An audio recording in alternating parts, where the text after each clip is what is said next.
अच्छा, अस्सलाम वालेकुम। सबसे पहले जो पैराग्राफ में असाइनमेंट में आपने जो मिस्टेक्स की हैं थोड़ी वो डिस्कस करते हैं।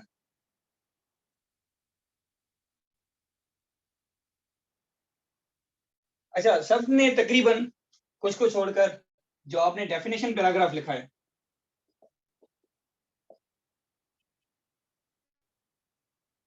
एक तो उसमें जो सर ने आपको बताया था कि एक लाजमी है कि आप ऑथेंटिक, ठीक है, डेफिनेशन कोड करेंगे। अगर बाहर आउटलाइन में आप लिखेंगे डिफाइनिंग ग्लोबल वार्मिंग, तो एक कोई भी सोर्स, ठीक है, फिलोसोफर की हो या किसी बुक की हो, वो आपने लाजमी कोड करनी है। इट वाज मिसिंग, काफियों की ये चीज मिसिंग थी। हालांकि डेफिनेशन पैराग्राफ में आपको कहा गया था कि एक मस्ट है, बाकी सेकंड आपकी ऑप्शनल होती है कि दें कि ना दें, ठीक है। इसके अलावा जो एक्सप्लेनेशन पैराग्राफ और डेफिनेशन पैराग्राफ में जो मिस्टेक थी वो ये थी कि आप लोग इसमें आर्ग्यू करना स्टार्ट हो रहे थे। आर्ग्यूमेंट्स नहीं देने इसमें। आर्ग्यू इन सेंस कि ग्लोबल वार्मिंग सही है कि गलत है, ठीक है। ग्लोबल वार्मिंग क्या है वो बताना है, ठीक है। ग्लोबल वार्मिंग क्यों है ये भी नहीं बताना, उसको कैसे ठीक करना है वो भी नहीं बताना, उसके इम्पैक्ट्स क्या है वो भी नहीं बताना। आपको बताना क्या है कि ग्लोबल वार्मिंग है क्या। अगर आप एक्सप्लेनेशन या डेफिनेशन पैराग्राफ लिख रहे हो, सारे के सारे आपके सेंटेंसेस इसी चीज को प्रूव करेंगे कि वो है क्या, उसी को एक्सप्लेन करेंगे या डिफाइन करेंगे। काफियों ने क्या किया है कि डेटा दिए कि ग्लोबल वार्मिंग कैसे इंक्रीज हो रही है। हालांकि आप डेफिनेशन पैराग्राफ लिख रहे हो तो फिर डिटेल्स डेटा क्यों देंगे, उसकी भी जरूरत ही नहीं है। आपको जस्ट डिफाइन करना है। और डेफिनेशन पैराग्राफ छोटा हो सकता है, 5 सेंटेंसेस का हो सकता है, कोई मसला ही नहीं है, ठीक है। क्योंकि डेफिनेशन पैराग्राफ की जो अगर हम जो एक्सप्लेनेशन में आपके पास रूम है, आप एक्सप्लेन करेंगे। जैसे टेक्स्ट कल्चर वाला था, आपको टेक्स्ट कल्चर डिफाइन करना था, इसको आप रिलेट कर सकते थे नॉर्मल कल्चर के साथ, ठीक है। नॉर्मल कल्चर जैसे हम हमारा खुद हम परफॉर्म करते हैं, बीइंग एन ऑब्लिगिटी, मतलब वो हमारी एक प्राइम ड्यूटी होती है कि हमारा कल्चर है, सिटी कल्चर है या पंजाबी कल्चर है, हमने फॉलो करना है लाजमी, ठीक है। ऐसे ही हम टेक्स्ट कल्चर को क्यों नहीं फॉलो कर रहे हैं, इस चीज को आपने डिकोड करना था टर्म को। आपने उसमें लिखा है कि पाकिस्तान का टेक्स्ट कल्चर खराब है, इसीलिए पाकिस्तान अभी इकोनॉमी वीक है। वो तो आगे चल के वैसे भी करेंगे ना, वो तो आर्गुमेंटेड पैराग्राफ हो गया। यहाँ पे वो चीज क्यों लिख रहे हैं। तो ये जो कर रहे थे आप, तो आपने एम्बिट क्रॉस कर दी। मेजॉरिटी ने ये बड़ी मैंने गलती देखी, ठीक है। इसके अलावा आर्गुमेंटिव मोस्टली सबके सही थे। आर्गुमेंटेटिव में एक दो को छोड़कर नॉर्मली सबके सही थे, ठीक है। तो उस पर नहीं आते हैं, वो जो जिनकी गलती है वो खुद रिवाइज करेंगे। अच्छा, एक दो को मैंने कमेंट दिए हैं, वो वीडियोस दोबारा देखेंगे, ठीक है। मैं नाम नहीं ले रहा यहाँ पे। इसके अलावा आपकी स्पेलिंग मिस्टेक्स थी। स्पेलिंग मिस्टेक्स ये ब्लंडर होते हैं।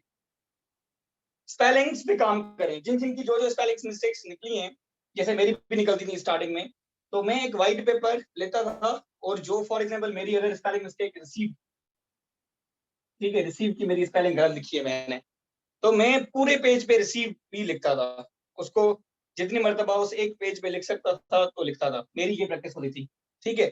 क्योंकि आपको एक गलत याद की हुई है ना, एक गलत स्पेलिंग आपके जहन में है, उसको मिटा के आपको एक सही याद करनी है। तो वो ऐसे ही रट्टा मार के नहीं होगी, वो जब आप राइटिंग में बार बार यूज करेंगे तो फिर ठीक होगी, ठीक है। इसके अलावा ग्रामर के एरर्स से, ग्रामर मैंने पहले भी बताया, ग्रामर प्रीरिक्विजिट है, इसके अलावा आपका सीएसएस हो ही नहीं सकता।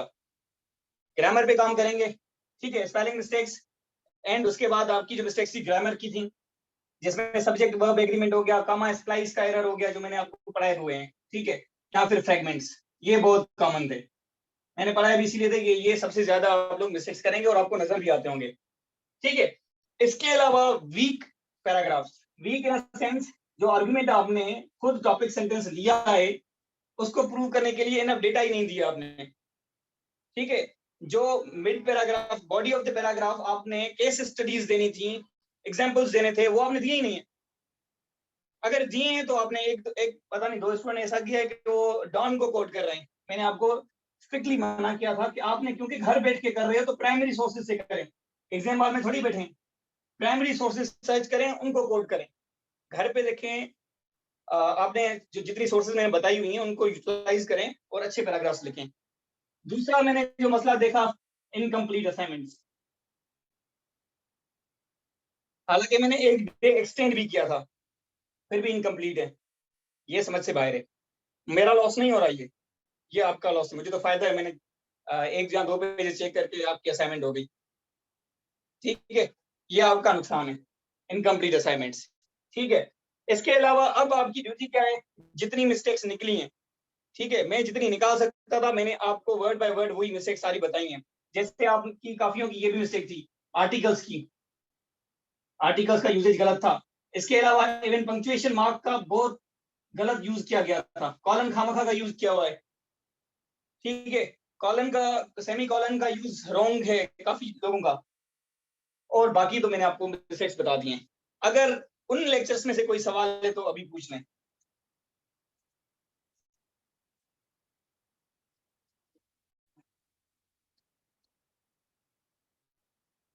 सवाल नहीं है कोई भी? ऐसे स्टार्ट करें? अच्छा, ये स्क्रीनशॉट ले लें, जहाँ सबको पता होगा वैसे भी।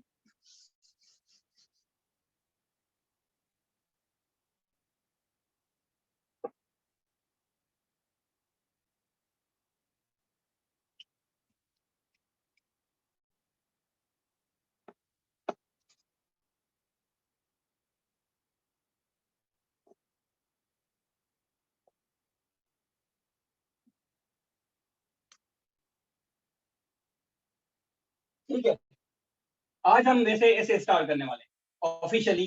आपका ऐसे का फर्स्ट लेक्चर है। अच्छा, किसी ने मैसेज किया, लेट मी सी।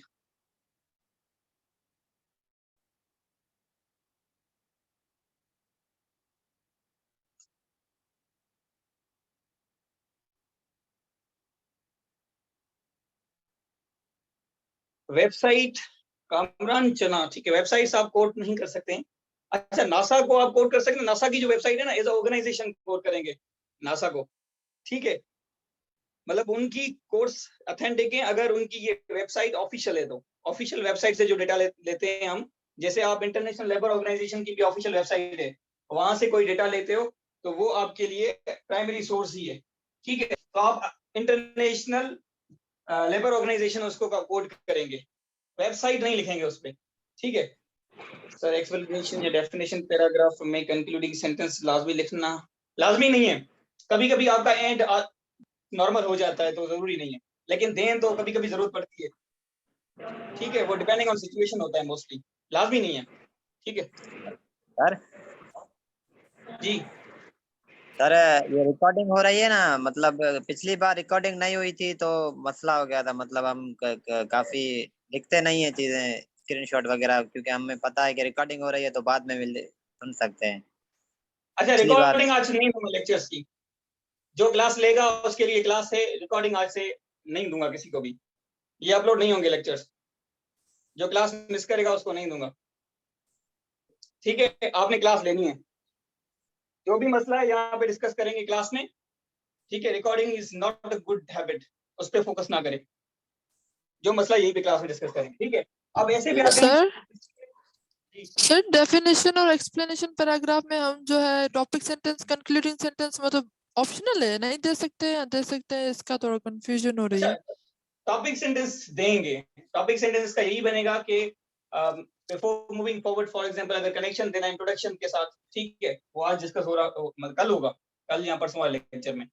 एक्सप्लेनेशन पैराग्राफ की पोजीशन क्या है, ठीक है। कोहेरेंस देनी है तो लिखेंगे बिफोर मूविंग फॉरवर्ड, ठीक है।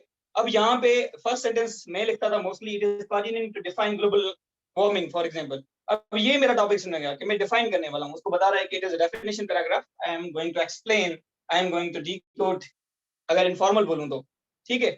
Before moving forward it is pertinent या it is necessary to decode the term global warming. ये मेरा टॉपिक सेंटेंस हो गया। अब इस पे concluding paragraph, concluding sentence mostly नहीं बनता है, ठीक है। जैसे काशिम ने कहा कि लिखना लाजमी है, क्योंकि आप दोबारा ये नहीं लिखेंगे कि डेफिनेशन, क्योंकि आपने पूरी वैसे भी डिफाइन ही किया होता है टर्म को, ठीक है। आप उसके थर्ड पैराग्राफ पे चले जाएंगे, फिर इस पे टॉपिक सेंटेंस आ जाता है। बाकी कंक्लूडिंग ऑप्शनल होता है, कभी कभी दे देते हैं हम, ताकि उसको आइडिया हो कि डेफिनेशन कंप्लीट होती है। और एक्सप्लेनेशन पैराग्राफ में सेम। सेम, ठीक है। हाँ, बस एक्सप्लेनेशन और डेफिनेशन में फर्क ये है कि अगर आप एक्सप्लेनेशन लिखते हैं तो उसमें आपके लिए एक रूम है कि अगर आपके पास डेफिनेशन कोई ऑथेंटिक नहीं है, आप अपनी बना के दे रहे हैं, तो फिर उसमें आपके पास एक रूम होता है कि वो ना दे, जस्ट कॉन्सेप्ट को एक्सप्लेन करें अपने वर्ड्स में, वो आपका एक्सप्लेनेशन पैराग्राफ हो गया, ठीक है। बाकी उसमें आपने लाजमी देनी होती है।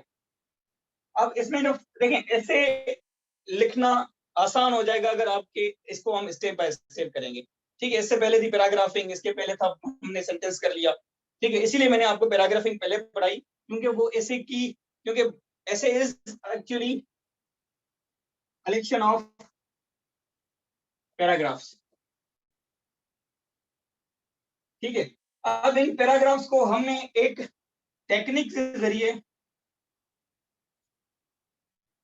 यूनिफाई करना है, जोड़ना है उनको, ठीक है। तो फिर ये टेक्निक या एक स्ट्रक्चर, स्पेसिफिक स्ट्रक्चर ऐसे का होता है, ठीक है। लेकिन एक नहीं होता स्ट्रक्चर, बहुत सारे हैं। तो इस स्ट्रक्चर में अगर हम इन पैराग्राफ्स को लिखेंगे तो वो एक ऐसे होता है, ठीक है, कलेक्शन ऑफ पैराग्राफ्स। इसी तरीके से हम उनको यूनिफाई करते हैं ताकि एक स्ट्रक्चर हो उसका, ठीक है। वो स्ट्रक्चर क्या है, और आपने करना क्या है, एक स्ट्रक्चर पे ग्रिप करनी है और उसी को फॉलो करना है। डिफरेंट टीचर्स के पास जाएंगे, उनका डिफरेंट स्ट्रक्चर होता है, आपने फॉलो एक को करना है जो फेडरल पब्लिक सर्विस कमीशन उनको माने।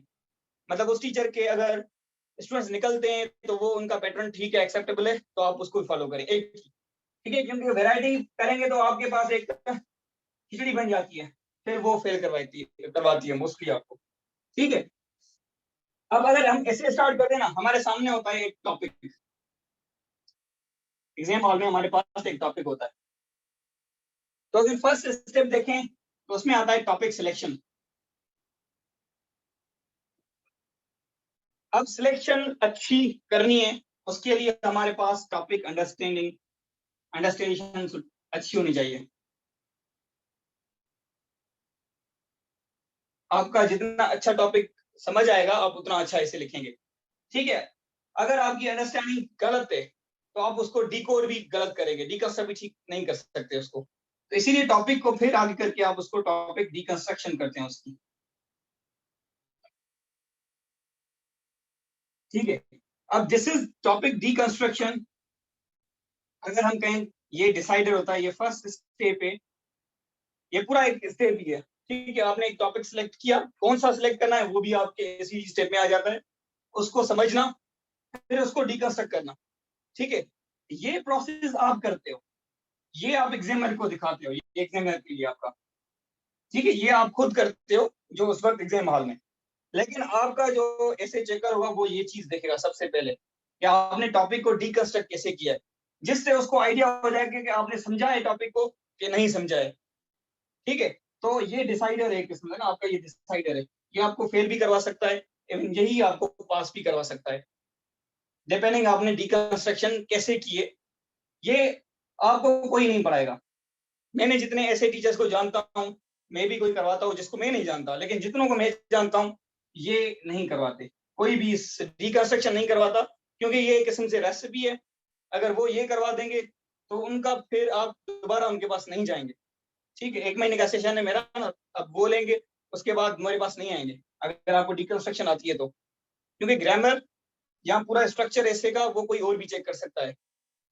ये चीज हर किसी की थोड़ी डिफरेंट होती है, ठीक है। ये कोई नहीं पढ़ाता, मैंने किसी को नहीं देखा एटलीस्ट ऐसे के टीचर्स में, मैडम समा भी रिकंस्ट्रक्शन नहीं करवाती थी, टॉपिक लिखती थी, डायरेक्ट उसकी आउटलाइन बनाती थी और कहती थी कि इसको फॉलो करके आपने अब कंप्लीट ऐसे लिखना है, ठीक है। अब ये टॉपिक इसीलिए हमने जितने भी टाइप्स ऑफ क्वेश्चंस आते हैं, जैसे टाइप्स ऑफ, अब टॉपिक डिकंस्ट्रक्शन करने के लिए हमें सारे टॉपिक्स को देखना होगा। जैसे एक आपका टॉपिक होता है क्वेश्चन, डायरेक्ट आपसे क्वेश्चन पूछा गया होता है, जैसे 20 में जो मैंने किया था, is Pakistan ready for digital revolution, ये क्वेश्चन है। अब इसकी जो डिस्कशन होगी या आउटलाइन बनाएंगे वो डिफरेंट होगी, अगर स्टेटमेंट है तो उसकी डिफरेंट बनेगी। एक स्टेटमेंट दी हुई होती है, जैसे जो मैंने 2021 में लिखा, intercultural communication is panacea to avoid third world war. ये स्टेटमेंट है। इसके बाद एंड में आपको फुल स्टॉप भी मिलेगा। ये पूरी स्टेटमेंट होती है। कभी कभी इसकी जगह आपको फ्रेज भी मिलती है, लेकिन फ्रेज, अच्छा इससे पहले अगर देखें ना, ये टॉपिक्स की एक एम्बिट होती है, टॉपिक की जो होती है ना एम्बिट होती है, या तो ये होंगे दो हिस्सों में, एक होते हैं ओपन एंडेड, दूसरे होते हैं क्लोज एंडेड। ठीक है, इनके खफे में आपको जाना ही नहीं है। ओपन एंडेड कौन से हैं? जिनकी ब्रांचेस निकालना आसान होता है। ठीक है, लेकिन अच्छा ओपन एंडेड को ना आप एक्सपेंड आसानी से कर सकते हो, लेकिन आखिर में जब आपने इसको कॉन्ट्रैक्ट करना होता है, क्योंकि ऐसे को आपने एक पॉइंट पे भी लेके आना होता है, वो मुश्किल हो जाता है। क्लोज एंडेड को फिर एक्सपेंड करना बहुत मुश्किल होता है, लेकिन ये क्लोज एंडेड है तो वो आसानी से क्लोज हो जाता है टॉपिक। ठीक है, जैसे टाइप्स आएंगे तो बताऊंगा कि इनको कैसे हल करना है, कौन सा है वो भी बताऊंगा। ठीक है, लेकिन इस खफे में भी ना आ जाए। ठीक है, दूसरा एक हो गया आपका क्वेश्चन, दूसरा आपका स्टेटमेंट बेस्ड क्वेश्चंस होते हैं, डायरेक्ट आपको पूरी स्टेटमेंट्स मिलेंगी या फ्रेजेस मिलेंगी कभी कभी। ठीक है, थर्ड होता है आपका एंड का यूजेज, जैसे अभी आया था human development and economic sustainability, and के जरिए कनेक्टेड होते हैं दो डिफरेंट टॉपिक्स एंड के जरिए। अब उनकी थीसिस भी डिफरेंट बनेगी, उनकी आउटलाइन भी प्रॉपर्ली पूरी की पूरी डिफरेंट बनेगी। ठीक है, जैसे ग्लोबल पॉलिटिक्स, ये भी था पॉलिटिक्स एंड इंटरनेशनल रिलेशंस, ये एंड था बीच में ना, इसी एंड की बात कर रहा हूँ। दो टॉपिक्स को एंड के जरिए मिलाया होता है, ये थर्ड टाइप है। फोर्थ, यहाँ तो कॉलन होता है, कभी कभी यहाँ फोर्थ यहाँ सेमी कॉलन भी होता है, कामा भी होता है, लेकिन ये बहुत कम, कॉलन भी ज्यादा आ जाता है। ठीक है, कॉलन। इसके अलावा सिक्स्थ है इसमें कोटेशन या प्रोवर्ब।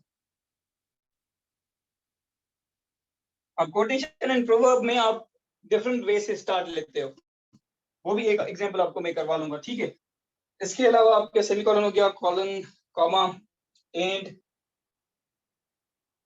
Question, statement. अच्छा कभी कभी ना वन वर्ड भी आ जाता है, जस्ट वन वर्ड लिखा होता है, जैसे ह्यूमनिज्म आया था 2004 में, अभी नहीं आ रहा है, लेकिन वन वर्ड ह्यूमनिज्म, एक ही ह्यूमनिज्म वर्ड लिखा हुआ था, तो इसको आप डिकंस्ट्रक्ट डिफरेंट वे से करते हो। ठीक है, अब आपने अच्छा इसके अलग एक किस्म से भी निकलते हैं कि आपने आर्गुमेंटेटिव ऐसे होगा आपका, ठीक है, एक्सप्लेनिंग ऐसे होगा, तो उन पे ना जाए, आपको सब एसेज को आर्गुमेंटेटिव करके करना है। ठीक है, जितने भी टॉपिक्स हैं मैं आपको ये कराऊंगा कैसे करना है, ये बहुत इजी तरीका है ऐसे को सीखने का। बस इनको ध्यान में रखना है कि अगर क्वेश्चन है तो उसको हम अलग तरीके से डील करते हैं, अगर स्टेटमेंट है तो उसको अलग तरीके से डील करते हैं, एंड आ जाएगा तो उनका रिलेशन बनाना बहुत लाजमी हो जाता है। कॉलन के दो टाइप्स हैं, दो शेप्स आते हैं कॉलन में, इसमें भी एंड और का चक्कर आता है कॉलन के साथ। ठीक है, और वाला चक्कर ये भी समझाता हूँ क्या सीन है इसका। ठीक है, इसमें अगर क्वेश्चंस ये समझ आ गए तो आगे चले हम। ये थोड़ा ओवरव्यू दे रहा हूँ कि ऐसे का पेपर आपके पास आता कैसा कैसा है। ये इसमें सवाल नहीं है? Clear sir. ठीक है,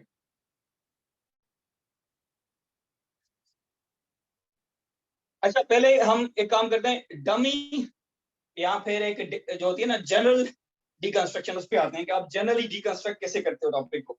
सबसे पहले आएगा आपका, जब आउटलाइन बनाते हैं हम, सबसे पहला पैराग्राफ भी यही होता है, इंट्रोडक्शन। ठीक है, जिसको आप इंट्रोडक्शन लिखें या इंट्रोडक्टरी रिमार्क लिखें। उसके बाद उसके अंदर हम यहाँ पे आउटलाइन में थीसिस स्टेटमेंट भी लिखेंगे, ये ज्यादा बेहतर तरीके से हम जब आउटलाइन करेंगे वहां पे भी बताऊंगा। ठीक है, सेकंड इसके बाद आता है जो हम एक्सपोजिटरी पैराग्राफ्स कहते हैं, आप लिखते हो डेफिनेशन या फिर explanation of the topic.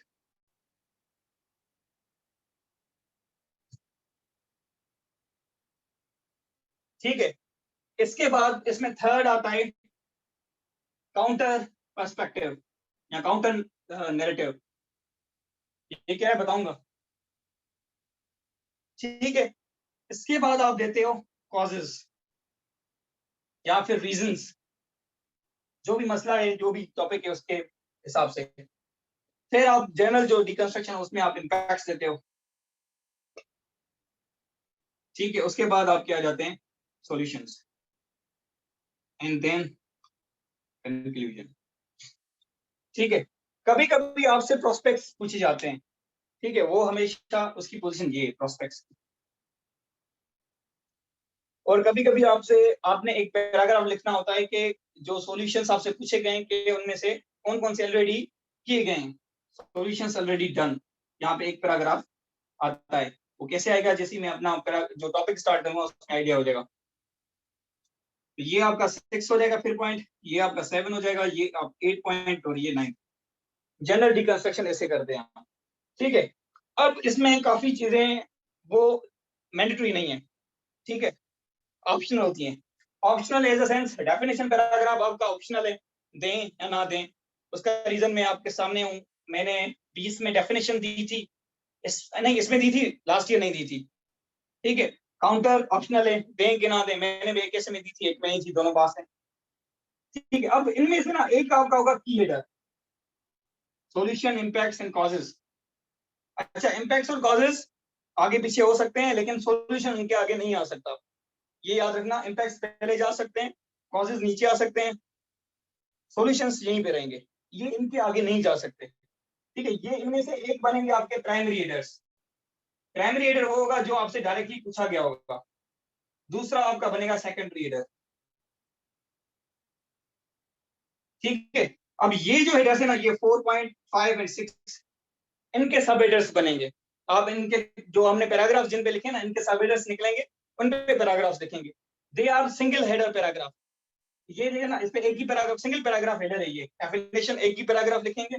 Counter perspective mostly एक लिखते हो, दो भी लिख सकते हैं, लेकिन मोस्टली एक या फिर दो पैराग्राफ करेंगे इसमें, दो भी बहुत कम, एक ही करें, मैंने एक ही लिखा था। ठीक है, सॉल्यूशन इंपैक्ट्स कॉजेस डिपेंडिंग क्या पूछा गया है उस हिसाब से जो प्राइमरी हेडर होगा उसमें ज्यादा हेडर्स आएंगे, जो सेकेंडरी होगा उसमें कम होंगे। सेकेंडरी हम खुद निकालते हैं, प्राइमरी जो पूछा गया हो। ठीक है, इनमें से एक कुछ हेडर एक या दो, कभी दो पूछे गए होते हैं, कभी एक पूछा गया होता है। आप उनमें से एक आप या दो जो होंगे प्राइमरी निकलेंगे, फिर उनमें से कभी कभी सेकेंडरी निकलता है। वो कैसे निकलेगा, वो जब हम आएंगे डिटेल में टॉपिक्स करना स्टार्ट करेंगे तो वो मैं आपको एज एग्जांपल यहाँ पे करवाऊंगा। तो आपका एक सेकेंडरी हेडर निकलता है, this is creativity. Secondary header आपका जो निकलता है ना, ये क्रिएटिविटी है। जितना अच्छा आप सेकेंडरी हेडर निकाल सकते हो, वो उतना आपकी स्ट्रेंथ शो होती है उसको आउटलाइन से, डिकंस्ट्रक्शन में फर्स्ट स्टेप आपका उस पर एक अच्छा इंप्रेशन चला जाता है। ठीक है, कंक्लूजन एक ही पैराग्राफ होता है। ठीक है, ये जनरल एक स्ट्रक्चर है जो हम फॉलो करते हैं। इसमें कोई सवाल है तो पूछ लें।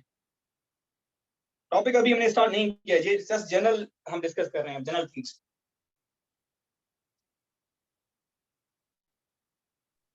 सर मेरा एक सवाल है जी जी, कि अगर इम्पैक्ट्स अगर ना लिखें तो, या इम्पैक्ट लाजमी लिखने हैं? अच्छा वो क्योंकि क्या काफी टीचर्स लाजमी क्या लिखना है, वो प्राइमरी हेडर्स हैं। ठीक है, जो हम्म, सेकेंडरी हेडर होता है वो आप खुद निकालते हो, वो सेकेंडरी ऑप्शन होता है। जैसे ये ऑप्शन है ना, बिल्कुल ठीक है, ऐसे ही सेकेंडरी सही ऑप्शनल है। ठीक है, सही। हाँ, हम्म, तो वो आपके ऊपर होता है, आप निकालते हो। अगर अच्छा निकलता है तो हमने लिखना है, अगर अच्छा नहीं निकलेगा तो ये सेकेंडरी हेडर हम एड ही नहीं करेंगे। ठीक है, सही अब सेकेंडरी की एक ये चीज होती है, सेकेंडरी कभी कभी हम इररिलेवेंट निकाल देते हैं, सही। वो ब्लंडर है, वो आपको वहीं पे अगर फेल कर देगा। अगर जैसे प्राइमरी है वो रीजंस है, उसके बाद अगर फॉर एग्जांपल हमने किसी चीज के 8 रीजंस लिख दिए, उसके बाद हम लोग डायरेक्ट सॉल्यूशन दे दें और जो है इम्पैक्ट ना दें, तो वही वो सॉल्यूशंस भी ज़ाहिर है इतने होंगे, 7-8 सॉल्यूशंस हो गए, तो उतने में ही पैराग्राफ्स पूरे हो गए। अगर इम्पैक्ट ना दे तो अब सही है ना? अब यहाँ पे अगर आपने क्या किया सेकेंडरी कि है उसने तो। रीजंस पूछे, उसने अगर रीजंस पूछे, आपने रीजन सात हम्म, आठ दिए, फिर सॉल्यूशंस दे दिए, तो सॉल्यूशंस आपने सेकेंडरी हेडर दिया है। जी ठीक है, जी बिल्कुल जी रीजंस आपका प्राइमरी हेडर था, तो जी, सेकेंडरी आप एक बनाते हो, दो बनाते हो, आपके ऊपर है। सही है, ठीक है, ठीक है, लेकिन थैंक यू। उनमें एक फ्लो होना चाहिए, वो आपको जैसे ही हम टॉपिक्स पे आएंगे ना, ये ज्यादा क्लियर चीजें हो जाएंगी। ठीक है सर, थैंक यू। ठीक है, अच्छा किसी ने सवाल किया सर था। सर जी जी, सेकेंडरी और प्राइमरी हेडर्स क्या हैं? अच्छा सेकेंडरी और प्राइमरी, सेकेंडरी हेडर्स डिफाइन कर सकते हैं, हाँ कर रहा हूँ कमरान चना। हाँ, अभी इसी पे आते हैं। ठीक है, अब देखिए सेकेंडरी प्राइमरी हेडर वो बनेंगे जो डायरेक्टली उसने पूछे हैं। फॉर एग्जांपल, जैसे अगर टॉपिक है ग्लोबल वार्मिंग, मिथ और रियलिटी, अब आपने एक साइड ली है, मिथ ली फॉर एग्जांपल मिथ। अब मिथ के जितने भी आपने मिथ को प्रूव करने के लिए हेडर्स लिखेंगे वो आपके प्राइमरी हेडर होगा मिथ वाला, ठीक है। उसके साथ साथ आप सेकेंडरी हेडर्स निकालते हो जो आपके प्राइमरी हेडर को सपोर्ट करना लाजमी है। अगर ये प्राइमरी हेडर को सपोर्ट नहीं करेगा तो ये इररिलेवेंट चला जाएगा। शुड सपोर्ट प्राइमरी हेडर, अगर नहीं करेगा तो इररिलेवेंट चला जाएगा। इसका एक एग्जांपल यहाँ पे देता हूँ, हो जाएगा। फॉर एग्जांपल अगर आपके पास टॉपिक है जो मैंने डेमो में भी दिया था, डायरेक्ट उसने आपसे स्ट्रेटेजीज पूछनी, ठीक है। अब इस पे अगर जाएं तो स्ट्रेटेजीज हमारी ये सॉल्यूशंस वाली हैं, ये वाली 6 हेडर से स्टार्ट हो रही हैं। तो हमारे कॉजेज एंड ये जो इम्पैक्ट्स है हम नहीं दे सकते हैं। अगर ये देंगे एज अ सेकेंडरी हेडर भी तो ये इररिलेवेंट हो जाएंगे, ठीक है। अब यहाँ पे क्या करना है, हमारा जो पहला प्राइमरी हेडर होगा ये पहले आएगा इंट्रोडक्शन, फिर डेफिनेशन आएगी, लास्ट बात है काउंटर पर्सपेक्टिव भी आएगा। फिर मेरा जो प्राइमरी हेडर बनेगा फर्स्ट वो होगा, मतलब फॉर एग्जांपल ये हमारा बना फोर्थ प्राइमरी हेडर होगा। इस पे लिखूंगा मैं directly strategies to alleviate poverty या कुछ भी जो भी स्ट्रेटजीज उसने पूछी हैं वो दूंगा उसको, ठीक है। अब स्ट्रेटजीज के साथ में अगर स्ट्रेटजीज ही लिख के आ जाऊं तो ये मोनोटोनस ऐसे हो जाएगा, फेल कर देगा। इसके साथ अब मेरे लिए क्योंकि उसने सिर्फ चीज ही एक पूछी है, अब सेकेंडरी हेडर्स देना लाजमी हो गया, ठीक है। सेकेंडरी हेडर में क्या दूंगा, hurdles in the way of implementing above mentioned strategies, ठीक है। अब ये सेम स्ट्रेटजीज को ही सपोर्ट कर रहा है, हालांकि ये स्ट्रेटजीज हैं एक मसले को हल करने के लिए, लेकिन उन स्ट्रेटजीज को अप्लाई करने में, इंप्लीमेंट करने में कुछ हर्डल्स आ रहे हैं। हमारे पास पैसे नहीं है, हम कैसे वो काम करें, ठीक है।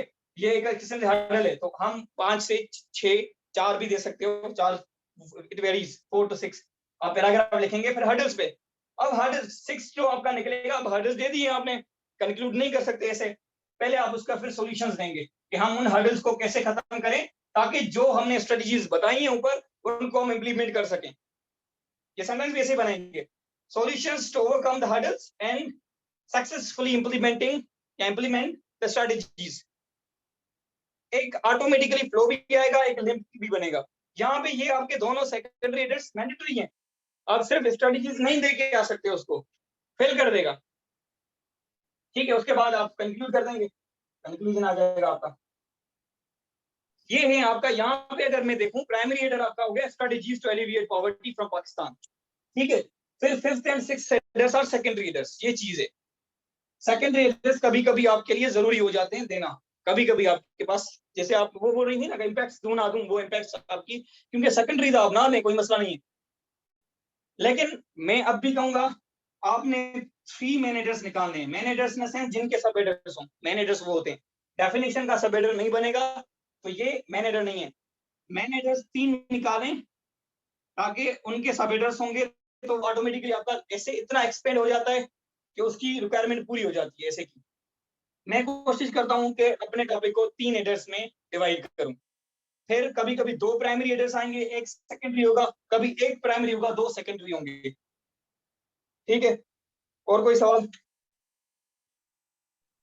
तो ये हेडर्स जो हैं इनको हम एज ऐसे का ऑब्जेक्टिव कह सकते हैं, किस चीज को, प्राइमरी को?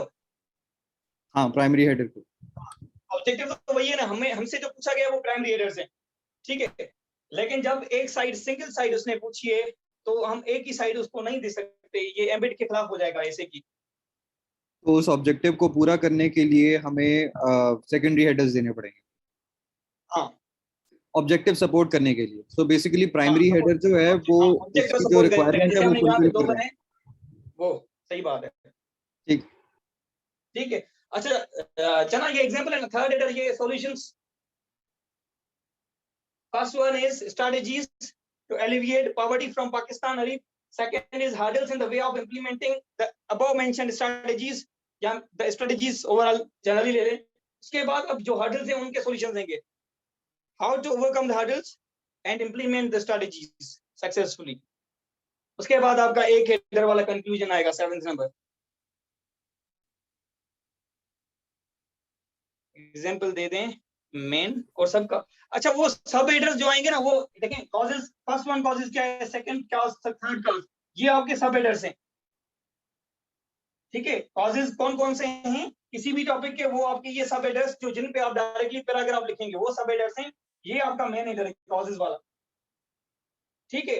तो 3 मेन हेडर्स ऐसे निकालेंगे, 3 हेडर्स यहाँ पे आउटलाइन में जिनके सब हेडर्स होने चाहिए, कोशिश यही होगी, नहीं तो 2 आर इनफ, लेकिन 1 से कम 2 से कम नहीं हो सकता, पॉसिबल ही नहीं है, 2 से कम आप नहीं कर सकते। Sir for example topic is gender equality, myth और रियलिटी। अब अगर हम मिथ की, चला गया 1 मिनट,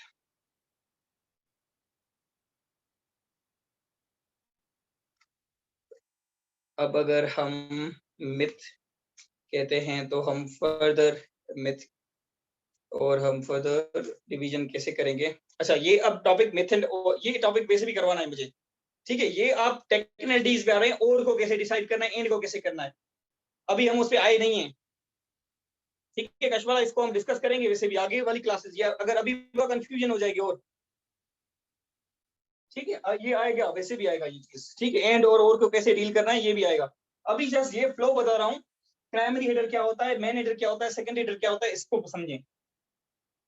आई थिंक प्राइमरी और सेकेंडरी क्लियर हो गया, ठीक है। मेन हेडर क्या है, जो ये आप डायरेक्टली लिखते हो, ये भी मेन हेडर है काजेस वाला, जिसके सब हेडर्स आएंगे। काउंटर पर्सपेक्टिव पे आप एक पैराग्राफ लिखते हो तो उसको हम मेन कंसीडर नहीं कर रहे, मेन वो होगा जिसके आप नीचे 1 2 3 4 5 6 7 पैराग्राफ्स लिखेंगे, वो आपका मेन हेडर हो गया, ठीक है। Main headers are of 2 types, एक होगा प्राइमरी हेडर, दूसरा होगा सेकेंडरी हेडर, ठीक है। जो प्राइमरी होंगे वो इंपॉर्टेंट है, वो तो ऑटोमेटिकली आपके टॉपिक से ही निकलेंगे, उनको सपोर्ट करने के लिए आप सेकेंडरी हेडर देते हो। कभी प्राइमरी 2 होंगे, कभी 1 भी होगा, तो अकॉर्डिंगली अगर 2 हैं तो 1 आप सेकेंडरी देंगे, अगर 1 है तो आप 2 प्राइमरी सेकेंडरी दे देंगे, ये चीज क्लियर है। और ये जो जनरल फ्लो है, जनरल फ्लो चलता है, पहले काजेस इंपैक्ट ऊपर आ सकते हैं, फिर सॉल्यूशन आएंगे, या जो सॉल्यूशन ऑलरेडी अप्लाई हो चुके हैं वो सॉल्यूशंस के पहले ही आएंगे। ये नहीं कि आपने सॉल्यूशंस दे दिए कि ये करना चाहिए, फिर बताएंगे पाकिस्तान ने ये कर लिया, नहीं, पाकिस्तान ने क्या कर लिया वो पहले बताएंगे, फिर पाकिस्तान को फर्दर क्या करना चाहिए वो बाद में आएगा हमेशा। और प्रोस्पेक्ट्स हम कहते हैं फ्यूचर बेनिफिट्स,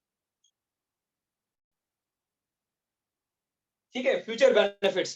तो अब सॉल्यूशंस दे दिए हमने, एक मसला है उसको हल कर दिया, अब उसके प्रोस्पेक्ट निकल सकते हैं कि उससे जो मसला हल हो गया है उसके अब फायदा क्या होंगे पाकिस्तान को, वो यहाँ पे आते हैं, इसकी हमेशा पोजीशन ये होगी, ठीक है। लेकिन जो पूछा जाएगा उस हिसाब से आपने हेडर्स लगाने, सर डिफरेंट मार्कर से मेंशन करेंगे सेकेंडरी हेडर्स को एंड प्राइमरी हेडर्स को। यार ये जो मैंने 3 लिखे हैं ना, 4 5 6, ये तीनों आपके हेडर्स हैं, मेन हेडर्स, ठीक है। इसमें क्योंकि टॉपिक्स में डायरेक्ट पूछा गया था strategies to alleviate poverty from Pakistan, तो ये स्ट्रेटजीज वाला जो फर्स्ट था ये आपका प्राइमरी हेडर था, लेकिन हम एक पे प्राइमरी बीएच प्राइमरी हेडर, ठीक है। अब एक पे अगर हम पूरा ऐसे लिखते, भले 20 पैराग्राफ्स लिखे स्ट्रेटजीज के, वो आपका एक मोनोटोनस ऐसे हो जाता, वो एक अच्छा इंप्रेशन भी नहीं देता और फेल कर देता आपको। अब इसको सस्टेन करने के लिए हमने 2 सेकेंडरी हेडर्स निकालने हैं, या एक भी निकाल सकते हो, लेकिन अगर सपोज फॉर एग्जांपल जस्ट मैं हेडर्स दे देता हूँ, मसले बता देता हूँ, तो अब मेरी ड्यूटी बनती है कि उन मसलों को हल करने के लिए, एक अपना एसे को कंप्लीट करने के लिए सॉल्यूशंस भी दूं कि जो मसले हैं उन स्ट्रेटजीज को इंप्लीमेंट करने में उनको हम कैसे ठीक कर सकते हैं, ठीक है। तो अब मैंने फिर 5 और 6 जो हेडर्स है वो मैंने सेकेंडरी हेडर्स यहाँ पे दे दिए, ठीक है, क्लियर है ये चीज। अच्छा अब इस डिकंस्ट्रक्शन को अगर आपने ठीक करना है तो एक आपने काम करना है, अब सबने ये मिटा दूं, इसकी शॉट ले ले, मिटाता हूं, ठीक है।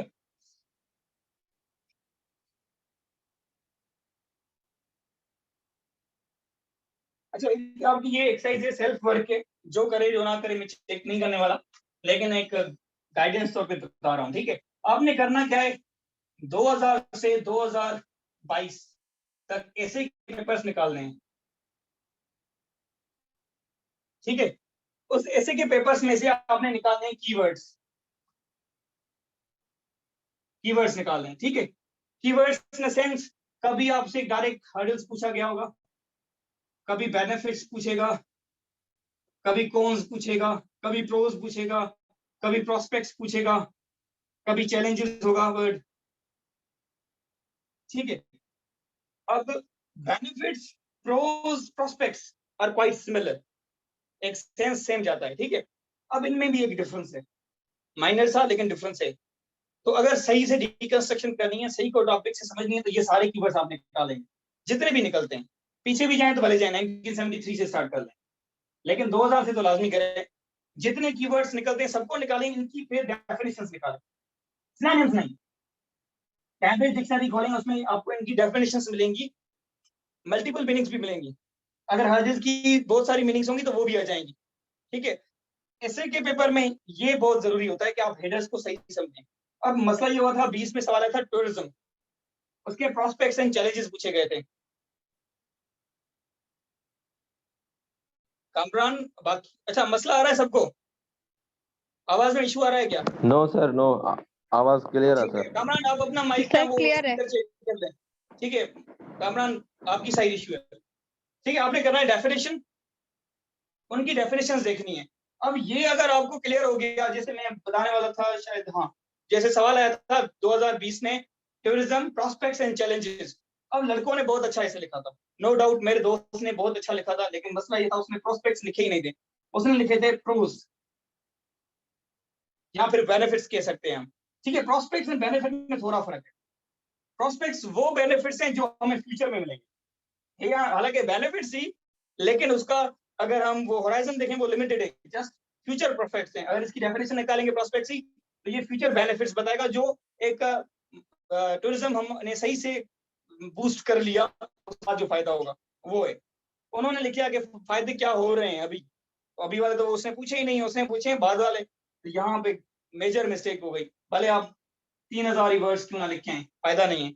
इसलिए इन कीवर्ड्स को आपने सबसे पहले काम ये करना है कि इन कीवर्ड्स को समझें, ठीक है। जितनी अंडरस्टैंडिंग इसकी अच्छी होगी, आप उतना अच्छे ऐसे को समझेंगे, फिर उतना ही अच्छा आप डिकंस्ट्रक्ट भी कर लेंगे खुद, ठीक है। ये आपका सेल्फ वर्क है, ना करेंगे मुझे नुकसान नहीं है, करेंगे आपको फायदा है।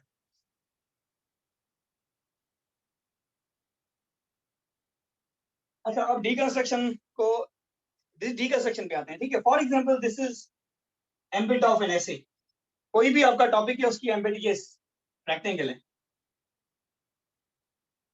अब आप इस पे ऐसे लिखते हो, ठीक है। ऐसे आप इसका सेंटर पॉइंट लेकर लिखें, ठीक है, या कोई कॉर्नर की पॉइंट लेकर लिखें, दिस इज ऑन यू, लेकिन you should remain in the rectangle, मतलब उसकी जो बिट है उसी में ही रहे।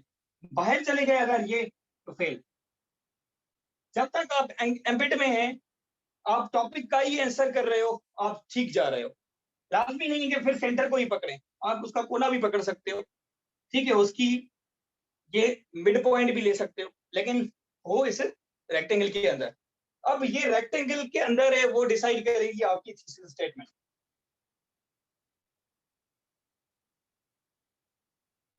अब थीसिस स्टेटमेंट है क्या, काफियों को तो पता होगा ऑलरेडी, ठीक है। थीसिस स्टेटमेंट आपका स्टांस होता है, your stance on the topic. आपको ऐसे वो ऐसे का टॉपिक दिया ही इसलिए क्या है कि you should take a stance, एक पोजीशन लेनी चाहिए आपको, एक मौकिफ लेना चाहिए और उसको प्रूव करें, ठीक है। कुछ सवाल की नौयत ऐसी होती है कि आपका ऑटोमेटिकली उसमें स्टांस आ जाता है। जैसे क्वेश्चन जो पूछा गया है उसका आंसर होगा यस या नो। अब यस या नो, अब ये टॉपिक की एम्बिट है पूरे सवाल की ना, is Pakistan ready for digital revolution for example.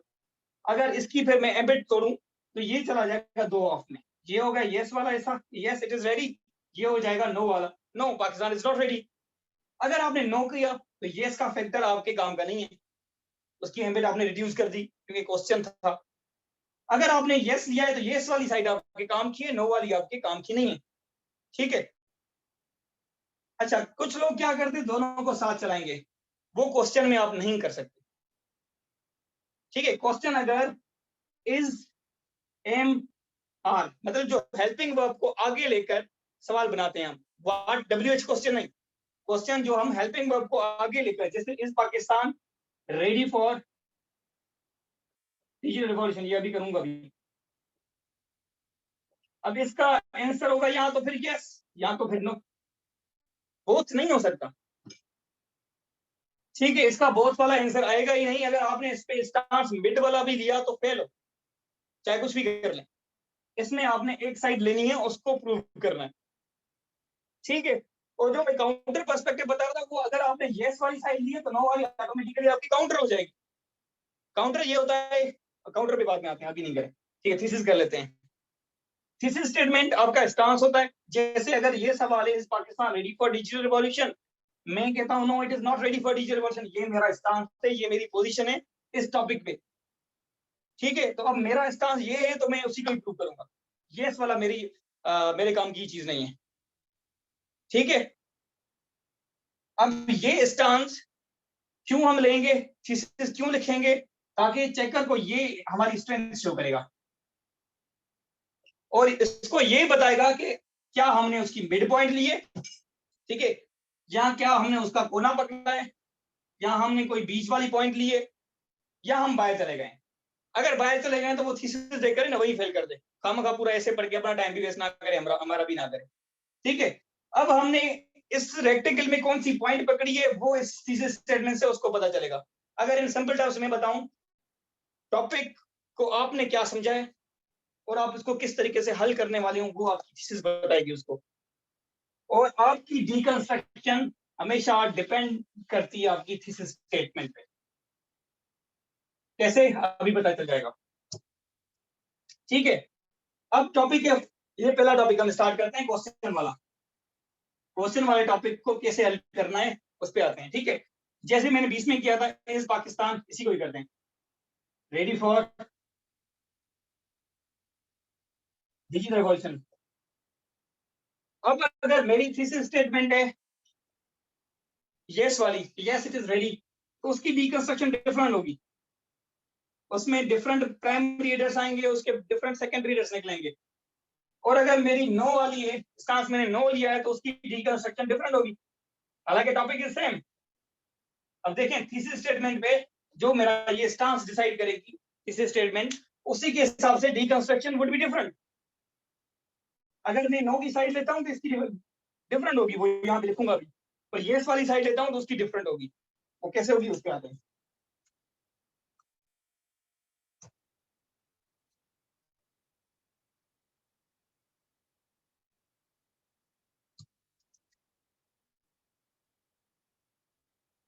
ठीक है, फॉर एग्जाम्पल ये मैं ले रहा हूं, जो मैंने स्टांस लिया था उसको no, Pakistan is not ready and this is yes, yes it is ready. Yes को भी कर सकते हो, नो भी कर सकते हो, it is always your choice, कोई मैंडेटरी नहीं है कि आप नो करें, डिपेंडिंग आपके पास आर्गुमेंट किसमें ज्यादा है, किसमें ज्यादा अच्छे हैं। जैसे मुझे लगा कि नो वाली साइड मेरे पास आर्गुमेंट बहुत अच्छे हैं तो मैंने वो साइड ले ली, ठीक है। अब इसमें तो फर्स्ट, जैसे मैंने पहले भी आपको बताया कि फर्स्ट आपका जो जनरल हमने स्टार्ट किया था, उसमें आती है आपकी introductory remark.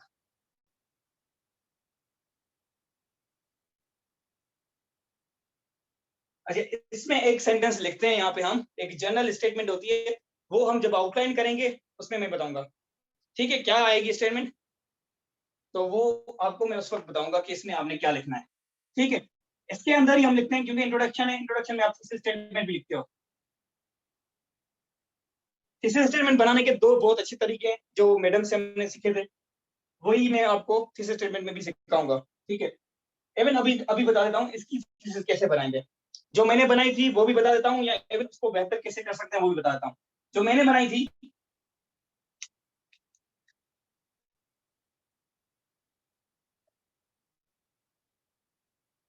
True Pakistan desperately needs to move towards digitalization, but not before overcoming socio-economic and political crises। ठीक है, मेरा साथ ही, हाँ पाकिस्तान को जाना चाहिए, वो नहीं, रेडी भी आया ही नहीं हूँ, ठीक है। मैंने थोड़ा उसको कोना पकड़ा है, अगर टू बी ऑनेस्ट सही से बताऊं तो कोना पकड़ा है, to be on safe side, कि मैंने उसको स्ट्रेट अवे ये नहीं बोला कि पाकिस्तान तैयार ही नहीं है, मैंने कहा पाकिस्तान को जाना चाहिए, लेकिन अगर इसमें देखें ना, एक दबी हुई आवाज में मैं उसको नो ही कह रहा हूँ, but not before overcoming socio economic political crisis. In a sense मैं उसको यही कह रहा हूं कि Pakistan is not yet ready to move towards digitalization. ठीक है, ये बात क्लियर हो गई। थीसिस मैंने कैसे बनाई है, नो कैसे किया है। अब इसमें जो मेरा सेकंड हेडर बनेगा वो तो आपको पता है, सिंपली डिफाइनिंग वाला बनेगा, डेफिनेशन या फिर एक्सप्लेनेशन का, एक्सप्लेनिंग द टर्म ग्लोबलाइजेशन और डिजिटलाइजेशन एंड डिजिटल प्रोसेस। ठीक है, एक्सप्लेनेशन आ गई। अब यहाँ पे थर्ड जो काउंटर नैरेटिव कह रहा हूँ वो यहाँ पे आता है थर्ड। ये आउटलाइन में ज्यादा बेहतर तरीके से समझाऊंगा, लेकिन यहाँ पे आपको काउंटर ये बताता हूँ, क्वेश्चन वाले में काउंटर नैरेटिव इजी होता है लेकिन इट इज ऑप्शनल। अब जो हम पास हुए हैं around 250, I don't know 300 something है। नहीं, ये काउंटर पर्सपेक्टिव नहीं है, ये तो मेरा ही पर्सपेक्टिव है, इसमें मैंने काउंटर दिया ही नहीं है। ये तो मेरी थीसिस, मेरा पर्सपेक्टिव है। Thesis is by storms. Thesis में काउंटर कैसे आता है वो बताऊंगा। आल्दो से जब हम थीसिस स्टेटमेंट बनाएंगे तो वो काउंटर उसमें आता है, फिर वो बाद में आते हैं। ठीक है, डेफिनेशन और एक्सप्लेनेशन का पैराग्राफ आ गया। अब आ गया काउंटर नैरेटिव या काउंटर पर्सपेक्टिव। ये होगा जो अगर मैंने नो किया है तो क्वेश्चन में ऑटोमेटिकली यस, तो यहाँ पे मैं लिखूंगा Pakistan is ready for digital revolution colon counter view या पर्सपेक्टिव। ये उसको बताऊंगा कि ये मेरा व्यू नहीं है, काउंटर मतलब मेरा अपोजिट स्टांस है। काफी लोग ये कहते हैं कि Pakistan is ready for digital revolution, लेकिन मैं कहता हूँ नहीं है। तो मैं पहले उनका थोड़ा एक पैराग्राफ में या दो पैराग्राफ में उनका व्यू दूंगा कि वो क्यों ये सोच रहे हैं। फिर जब से मैं जैसे अपना स्टांस स्टार्ट करूंगा ऑटोमेटिकली इसको मैं नेगेट करूंगा कि ये गलत है क्योंकि ये मसला है, ये गलत है क्योंकि ये मसला है। ठीक है, फोर्थ आ जाएगा मेरा अपना स्टांस जो प्राइमरी ऑर्डर होगा, जो मैंने लिया है कि पाकिस्तान इज नॉट रेडी। ठीक है, अब यहां से हेडर कैसे बनाने उसके फिर दो तरीके हैं, वो अभी यहाँ पे बताऊं। मैं इसी चीज का वेट कर रहा था। जहां आपने primary headers and secondary headers बनाने उसके दो तरीके हैं। एक आपका तरीका है WH क्वेश्चंस लेके आओ, एंड सेकेंड इज आपका causes, effects, impacts and solutions लेके आओ। ठीक है, मैं क्या करता हूं, दोनों का मिक्सचर यूज करता था। WH क्वेश्चंस कौन कौन से हैं? What, why, where, when, how. What, why, where, when, how. ठीक है, अब देखें व्हाट इज डिजिटल रिवॉल्यूशन। इसको यहाँ पे जाए डिफाइनिंग डिजिटलाइजेशन को हटा के यहाँ पे लिख सकते हैं क्वेश्चन फॉर्म में, व्हाट इज डिजिटलाइजेशन। ये भी आप आउटलाइन में लिख सकते हो क्वेश्चंस। ठीक है, why is there still prevalent non traditional threats to Pakistan. कभी कभी आप वाई से भी क्वेश्चन निकाल सकते हैं, लेकिन वेयर एंड व्हेन यहाँ पे ऐसे भी यूज नहीं होंगे। ये जब आप पाकिस्तान अफेयर्स, करंट अफेयर का सवाल यूज करेंगे, उसमें डिकंस्ट्रक्शन करेंगे ना, तो कभी फॉर एग्जाम्पल शिमला कैपिटेशन या शिमला एग्रीमेंट पे आपका सवाल है, आपने उसमें एक हेडर ऐड कर दिया व्हेन इट वाज साइन, उसमें जस्ट आपने फैक्ट्स दे दिए कि कब हुआ, एक बॉक्स बना दिया। वेयर वाज इट साइन, उसका बॉक्स बना के आपने उसमें लिख दिया कि ये कहाँ पे शिमला में हुआ था, शिमला कहाँ है वो आपने बता दिया, इंडिया में। ठीक है, तो ये वहां पे आ सकते हैं, लेकिन ऐसे में यूज नहीं होंगे। अब हाउ, ठीक है, तो हाउ यहाँ पे स्ट्रेटजीज के लिए, तो स्ट्रेटजी सॉल्यूशन है हाउ टू ओवरकम या how to make Pakistan ready for digital revolution. इस तरीके से हम क्वेश्चंस निकालते हैं और इनको फिर कैसे करेंगे। For example what are the causes behind increasing poverty rate in Pakistan. ठीक है, what can be done to remove poverty, solutions पे आ गए। व्हाट आर द इंपैक्ट्स, लेकिन सारे हम व्हाट से भी नहीं बनाएंगे, कभी हाउ यूज करेंगे, कभी वाई यूज करेंगे। हाउ एंड व्हाट ज्यादा यूज होंगे और वाई रीजंस होगा, इंपैक्ट्स मोस्टली, या ये कॉजेस आएंगे वाई से, causes mostly. Why Pakistan is dragged into the terrorism, उसके फैक्टर्स देंगे आप। अच्छा, हाउ भी आता है, हाउ पाकिस्तान इज, आप हाउ में प्रोसेस देंगे, वाई में रीजंस देंगे, हाउ में मतलब जो चेंजिंग प्रोसेस है वो देंगे। ठीक है, इस पे डिटेल में जब हम ये आएंगे इसमें ऑटोमेटिकली आपको समझ आ जाएगा। अब इसमें मैंने फिर फर्स्ट हेडर रीजंस देने थे, जो मैंने स्टांस लिया कि no Pakistan is not ready, तो उसके रीजंस दिए। Why Pakistan, why is Pakistan not ready for digital revolution question. इसको आगे लेके जाएंगे, ये डायरेक्ट क्वेश्चन, अगर डायरेक्ट क्वेश्चन होगा अगर इस तरफ देखें why Pakistan is not ready for digital revolution, फिर क्वेश्चन मार्क नहीं आएगी। ठीक है, ये स्ट्रक्चर तो आपको पहले ही क्वेश्चंस में क्लियर हो गया था। अब यहाँ पे मैंने ये मेरा प्राइमरी हेडर है जिसमें मैं बताऊंगा पाकिस्तान क्यों तैयार नहीं है। ठीक है, अब मेरा 5 and 6 वुड बी माय एक किस्म से सेकेंडरी हेडर्स। अच्छा, अब रेडी नहीं है, सिंपली इसका रेडी कैसे होगा, ये सॉल्यूशन होगा, how it can be ready, how can Pakistan be ready for digital revolution. ये मेरा सॉल्यूशन स्ट्रेटजीज वाला आ गया। अब ये जो है ये क्रिएटिविटी है, फर्स्ट हेडर, 7th आपका कंक्लूजन आ गया। ठीक है, अगर फॉर एग्जाम्पल पाकिस्तान ने कुछ काम किया है अपने आप को रेडी करने के लिए, तो यहाँ पे 6 पहले लिखूंगा कि what Pakistan has already done to make itself ready for digital revolution, लेकिन नहीं किया था तो मैंने दिया ही नहीं था। ठीक है, मैंने डायरेक्टली उसको हाउ दे दिया। अब ये क्रिएटिविटी, यहाँ पे मैंने स्टॉप भी लिया था और मैं सोच रहा था कि अब यहाँ पे क्या लिखना चाहिए। अब एक प्रोसेस है, उसको आप दो तरीके से कर सकते हैं। अब यहाँ पे दो चीजें आ सकती है, या तो हर्डल्स दे दें। अब मसले क्या है, पाकिस्तान क्यों रेडी नहीं है। अब एक चीज नोट करें, ये जो फैक्टर है, मैं जो वाई इज पाकिस्तान रेडी नहीं है उसमें एक फैक्टर्स लिखूंगा, रीजंस। ठीक है, वो एक किस्म से एक्चुअली ऑटोमेटिकली हर्डल्स ही हैं। पाकिस्तान में इकोनॉमी नहीं है, पाकिस्तान के पास, पाकिस्तान पॉवर्टी में है, पाकिस्तान में डेमोक्रेटिक इश्यूज हैं फॉर एग्जांपल। ठीक है, पाकिस्तान में इकोनॉमी वीक है, पॉवर्टी है, सोशल क्राइसिस है, ये सारे फैक्टर्स हैं जो पाकिस्तान को रेडी नहीं कर रहे। पाकिस्तान के हर्डल्स हैं, ऑटोमेटिक हर्डल्स आ रहे हैं। अब बचे क्या, इम्पैक्ट्स। अब इम्पैक्ट से सवाल कैसे निकले। अब एक प्रोसेस है जिसके लिए तैयार नहीं है। ठीक है, तो यहाँ पे मैंने उसको अगर टू बी ऑनेस्ट सच बताओ तो मैंने ऐसे सोचा था, एक बंदा है जो अभी शादी के लिए तैयार नहीं है। ठीक है, अगर हम उसकी शादी कराएंगे तो लाजमी बात है वो रिलेशन को मेंटेन नहीं कर पाएगा, उसको उस रिलेशन में मसले आएंगे। ठीक है, तो ये यहाँ पे मैंने उस हिसाब से हेडर निकला था कि अगर पाकिस्तान तैयार नहीं है लेकिन फिर भी हम डिजिटलाइजेशन का प्रोसेस स्टार्ट करते हैं तो उसके इम्पैक्ट्स क्या होंगे। मैंने इसका बनाया था, impacts that Pakistan will face if it moves to digitalization now। अब मैंने इसमें इम्पैक्ट्स दे दिए कि कौन से इम्पैक्ट्स होंगे जो पाकिस्तान फेस करेगा अगर वो अभी जाता है डिजिटलाइजेशन की तरफ। ठीक है,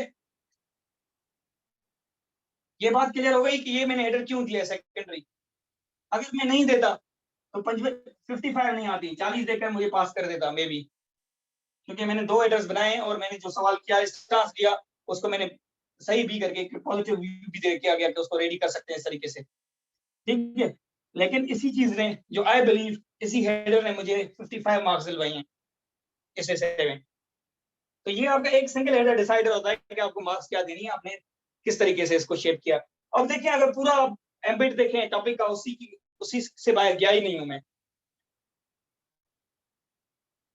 ठीक है, अब इसकी अगर थीसिस दूसरी बनाएंगे जिसमें काउंटर व्यू लेके आएंगे। ठीक है, अब फॉर एग्जांपल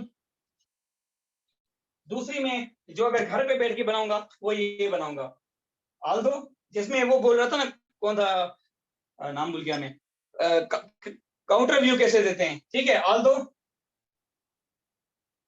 आप आल्दो से भी बनाते हैं, हम ट्रू से भी बनाते हैं, दो टाइप की आप थीसिस स्टेटमेंट्स बनाते हो। आल्दो से भी बना सकते हैं, आप ट्रू से सेम तरीका होता है। आल्दो में आप मोस्टली क्या करते हैं, काउंटर व्यू को भी लेकर आ सकते हैं। ठीक है, अब आल्दो पीपल बिलीव दैट, या क्रिटिक्स बिलीव दैट, कहा भी ले रहे हैं कि critics believe that Pakistan is ready for digital revolution. अब आल्दो के बाद बट नहीं आता, आप जस्ट सिंपली कामा देंगे और अब अपना व्यू देंगे, ये क्रिटिकल व्यू। अब यहाँ पे अगर देखें प्राइमरी हेडर कौन, अब यहाँ पे आपने किसको प्राइमरी हेडर बना दिया थीसिस स्टेटमेंट में, आपने इस काउंटर व्यू को पाकिस्तान, ये थर्ड वन, ये आपका अब प्राइमरी हेडर बन गया। अब ये लाजमी देंगे। वैसे मैंने आपको कहा था कि काउंटर नैरेटिव इज ऑप्शनल, लेकिन अगर थीसिस आपने ये बनाई है, आपने थीसिस में मेंशन कर दिया कि there are some critics that believe that Pakistan is ready for digital revolution, तो आपका ये हेडर अब प्राइमरी बन गया। अब दूसरा प्राइमरी क्या होगा वो आप पे डिपेंड करता है, आप अपना व्यू क्या लेते हो। अब आप कहेंगे इट इज नॉट रेडी, या indeed it is not ready for digital process या digital revolution because first reason, second reason, third reason, fourth reason, and कर 4 रीजंस दे देंगे, 4 रीजंस दे देंगे। जो आपका व्यू होगा उसी के रीजंस देंगे, अपोजिट व्यू का ना देंगे, उसको जस्ट जनरल स्टेटमेंट देखेंगे। ठीक है, ये आपका व्यू नहीं होता। आल्दो का जो फर्स्ट पार्ट होता है वो आप जस्ट एडमिट करते हो कुछ जनरल ट्रूथ्स। ठीक है, पॉवर्टी है, जैसे Aldous Pakistan is engulfed in severe poverty या severe crisis of economic crisis, अब वो आपका एक जनरल एग्रीमेंट आपने लिया है, यस इट इज देयर। ठीक है, वो आपका व्यू वैसे नहीं है, लेकिन वो आपका प्राइमरी हेडर बन गया क्योंकि आपने तीसरे स्टेटमेंट को लिखा है। अब फिर आपका वो जो हेडर होगा वो आपका प्राइमरी भी बनेगा। ठीक है, फिर जो आपका अपना व्यू है उसमें आप रीजंस भी देंगे साथ साथ, ताकि आपकी थीसिस स्ट्रांग हो जाए। जनरलाइज थीसिस नहीं लिखनी है हमने। अब मैंने एक व्यू दिया है, it is not ready for digital revolution, अब उसके रीजंस भी दूंगा जो ऑटोमेटिकली सब पैराग्राफ्स होंगे why Pakistan is not ready. यहाँ पे जो 4 5 6 6 7 में पैराग्राफ लिखूंगा, उनमें से 2 3 का यहाँ पे मैंने जिक्र कर देना है जस्ट सिंगल सेंटेंस में। ये सेम एक ही सेंटेंस बनेगा आपका कॉम्प्लेक्स। ठीक है, ये बात क्लियर होगी। अब इसमें 2 आपके प्राइमरी हेडर्स हो गए, एक आपका जो पाकिस्तान क्रिटिकल व्यू वाला, दूसरा आपका इज नॉट रेडी। तो यहाँ पे ये वाले आपके 2 headers, ready and why it is not ready, counter view वाला and why is not ready, 2 आपके ये प्राइमरी हेडर्स हो गए। बाकी उसको सस्टेन करने के लिए सेकेंडरी हेडर्स ये 2 हो गए, solutions and the impact that it will face अगर वो भी जाता है डिजिटलाइजेशन की तरफ। ये बात क्लियर है, ये टॉपिक समझ आ गया। अब क्वेश्चंस का कोई भी सवाल हो, अगर नो की तरफ जाएंगे तो इसी तरीके से हम फ्लो में ले जा सकते हैं उसको। कोई भी क्वेश्चन हो, अगर इज एम आर से क्वेश्चन बना हुआ है तो उसकी ये साइड लेंगे आप, ऐसे नो में। अब अगर यस कहता हूं तो उसकी बहुत थोड़ी डिफरेंट होगी। कैसे होगी वो बातें आप ये पहले लिख लें या स्क्रीनशॉट लेना, और अगर इसमें सवाल है तो पूछना है। सर जी अगर येस और नो ले रहे हैं तो उसमें भी ये लाजमी है, जैसे आपने कहा अल दो कि आपने इस साइड पे जाना है कि डिजिटल वाला, तो इसमें आपने ये यस वाला भी मैंने अभी करवाया नहीं है। ठीक है, हाँ यस इसमें वाला आपने ये करवा लूं फिर ये सवाल फिर करें। मेरा मतलब कहने का ये है कि आपने कहा है इसमें येस लिया है मैंने, तो आपने नहीं इसमें नो, ये क्यों लिखा, ये वाला साइड, येस वाला नहीं साइड ये सर। तो मैं इसी की ये तो शुरू ही नहीं किया है, ये तो नो की सर दूसरी। थीसिस स्टेटमेंट के बारे में बोल रही हूँ। हाँ, ये थीसिस स्टेटमेंट नो की है, हाँ नॉट रेडी। अच्छा सही, ठीक है, सही बट है not sir, before overcoming, not size दिए मैंने, सही है सर। समझ रही सर बात। पर ये जी सर, हाँ वो ये सर वो असल में पर पहले ये हाँ जब सर लिखी थी उसकी मैंने वजह मतलब से तो अगर मैं घर में बैठ के लिखता तो इस तरीके से लिखता। अच्छा सही है सर। ठीक है, ठीक है। अस्सलाम वालेकुम अब सर। ये नो की है, ये इसकी नहीं है, ये सेम इसी का ही सेम चीज है, अलग नहीं है, पर थोड़ा डिफरेंट तरीके से लिखा है मैंने। जी जी सवाल करें। सर थीसिस को हमें स्पेसिफिक करना जरूरी है, जैसे आपने यहाँ पे काजेस मेंशन किए इसमें हैं। आपका एक अच्छा व्यू, अच्छा स्टेंस शो होता है। अब फॉर एग्जांपल मैं यहाँ पे एंड कर दूं, यहाँ पे इट इज आल्सो थीसिस है, अच्छी चीज है, लेकिन ये ज्यादा बेहतर है आप रीजंस दे दें कि वो जो आपने स्टांस लिया वो क्यों लिया, वही पे उसको बता दें। आई बात समझ, ये ज्यादा बेहतर है। लेकिन आप यहाँ पे एंड कर सकते हो, काफी टीचर्स यहीं पे एंड करवाते हैं और उनके लड़के भी पास होते हैं। काफी ऐसे हैं जो थीसिस लिखते ही नहीं है लेकिन पास होते हैं। लेकिन मैं आपको कहूंगा कि लिखें और थीसिस पे काम करें, अच्छी थीसिस बनाएं। आल्दो से तकरीबन हम आपको ना 6 से 7 टॉपिक यहाँ पे क्लास में करवाएंगे। ठीक है, तो सबकी हम ऐसे ही थीसिस से 2 3 3 करके बनवाएंगे, तो उनमें से सीखें कि आप ये कैसे बन रही हैं और कैसे ये आउटपुट आ रहा है, कैसे हम उनको फिर। अब इसकी भी डिकंस्ट्रक्शन यही होगी थीसिस की, और जो मैंने पहले लिखी थी उसकी भी यही है, लेकिन ये ज्यादा बेहतर थी। अगर मैं वहां पे ये बना देता तो ये ज्यादा बेहतर थी। इट वाज आल्सो गुड, इसीलिए तो 55 आए। और कोई सवाल? नहीं तो फिर हम यस पे आए, यस पे कैसे आएंगे? यस का क्या चेंजेस आएंगे?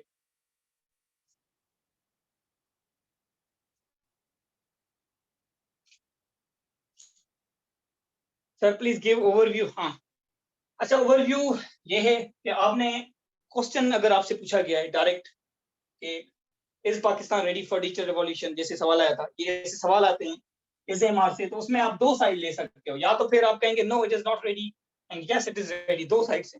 अगर नो साइड ले ली तो उसको मैंने ये सवाल किया, ठीक है, नो ले ली, उसके बाद सबसे पहले आएगा आपका इंट्रोडक्टरी रिमार्क। यहाँ पे एक जनरल स्टेटमेंट आती है, अभी बस याद रहे कि यहाँ पे वन स्टेटमेंट लिख सकते हो आप, लेकिन इट इज आल्सो ऑप्शनल। मैं लिखता हूँ एक स्टेटमेंट जनरल। कश्माला में आपका सवाल बाद में देखता हूँ, ठीक है, ओवरव्यू दे दूं। वन स्टेटमेंट लिखेंगे, लेकिन ये क्या होगी, कैसे लिखेंगे, ये आपको आउटलाइन जब स्टार्ट करेंगे उसमें बताऊंगा। फिर आती है आपकी थीसिस स्टेटमेंट। थीसिस स्टेटमेंट में आप स्टांस लेंगे, ये नो वाला के वो नो कैसे, ठीक है। जो दो टाइप्स मैंने लिखे हैं थीसिस स्टेटमेंट के, सेम ही बात कह रहे हैं कि पाकिस्तान इज नॉट रेडी, ठीक है। यहाँ पे कह रहा है कि इट इज नॉट रेडी, पर थोड़ा दबे हुए आवाजों में, और ये यहाँ पे क्लियरली बता रहे हैं this is also good, and ये भी ठीक है, ठीक है। उसके बाद आपकी यदि डेफिनेशन एक्सप्लेनेशन पैराग्राफ, एक्सपोजिटरी होता है पैराग्राफ ये। Second is counter narrative. Counter question वाले में ऐसे बनता है कि जो आपने व्यू दिया है नो, तो यस वाला आपका ऑटोमेटिकली कंट्रोल हो गया। अगर यस लेते हो तो नो वाला आपका ऑटोमेटिकली काउंटर हो गया। यहाँ पे काउंटर क्लियर है, इजी होता है बनाना यहाँ पे क्वेश्चन वाले में, लेकिन it is always optional. Definition paragraph is also optional. Expository paragraphs optional होते हैं, मैंडेटरी नहीं है। प्राइमरी डिटरमिनेटरी है। अब यहाँ पे आपने थीसिस स्टेटमेंट के हिसाब से दो चीजें प्राइमरी की हैं। जैसे पाकिस्तान इज रेडी, ये क्रिटिक्स व्यू का बताया, although critics believe that Pakistan is ready for digital revolution, ठीक है। अब यहाँ पे अपने क्रिटिक्स का जिक्र कर दिया, इसीलिए आपने इस पैराग्राफ को Pakistan is ready for digital revolution counter view ये जरूरी देना था, ठीक है। अब ये मैंने वहां पे नहीं लिया, इस साल लिखा था काउंटर, लास्ट ईयर नहीं लिखा था, ठीक है।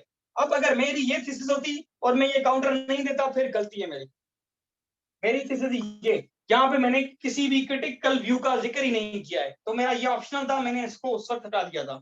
वो हटाने का रीजन ये था, डिजिटलाइजेशन के लिए उस वक्त पाकिस्तान ने एक लड़की को इंपोर्ट किया था, तानिया या सानिया इदरीस, तानिया इदरीस थी आई गेस, उसका मुझे नाम याद नहीं आ रहा था उस वक्त। तो मैं किस बुनियाद को लेकर अपना काउंटर व्यू बनाऊं, काउंटर पर्सपेक्टिव, तो मैंने उसको हटा दिया था। यस, तानिया इदरीस अवैस, वो नाम याद नहीं आ रहा था, तो मैंने इसको इसीलिए ओमिट कर दिया था, सॉलिड रीजन नहीं बन रहा था, ठीक है। अगर मेरी ये थीसिस होती तो मुझे ये लिखना लाजमी था। इसका काउंटर पर्सपेक्टिव लिखा हुआ है ना, Pakistan is ready for digital revolution, counter view no है, तो मैंने यस कर दिया है, Pakistan is, yes Pakistan is ready. अगर सिंपली लिखूं तो इसको ये भी कर सकता हूं, Pakistan is ready for digital revolution, ये मेरा काउंटर व्यू है, जो हालांकि मेरा नहीं है। हाँ आते हैं उस पर भी, मेरा ठीक है। Pakistan is ready for digital revolution, ये काउंटर व्यू है, जो मेरी साइड है उसका अलग से व्यू, जो बाकी लोग समझते हैं। कुछ लोग होंगे जो समझते होंगे पाकिस्तान, वो मैं एक या दो पैराग्राफ में उसको बताऊंगा। फिर आऊंगा मैं अपने व्यू पे, why is Pakistan not ready for digital revolution, जो मैंने इसका सेकंड पार्ट बनाया है, और इसमें भी सेकंड पार्ट है, ठीक है। यहाँ पे भी मैंने उसके रीजन दे दिए, social economic political crisis, directly a social crisis, b economic crisis, c political crisis, in general terms यही लिखा था मैंने भी, मैं फ्रेजेस में बनाता हूँ। आउटलाइन कितने टाइप्स की हैं, कैसे बनानी है, वो जब आउटलाइन पे आएंगे तो वो करूंगा। अभी जस्ट हेडर्स देखें, why is Pakistan not ready for digital revolution, ये आ गया, ये मेरा था प्राइमरी हेडर। अब इसको सस्टेन करने के लिए ना मुझे एक ही इनफ था, मैं ये लिख लेता, how can Pakistan be ready for digital revolution, लेकिन आई शोड इनोवेशन। वो इस तरीके से मैंने ये वाला जो हेडर ब्लू में लिखा है, वो मैंने एक इनोवेटिव यहाँ पे लिखा था, जो कोई किसी और ने नहीं लिखा था। वो ये था कि impact that Pakistan will face if it moves to digitalization now.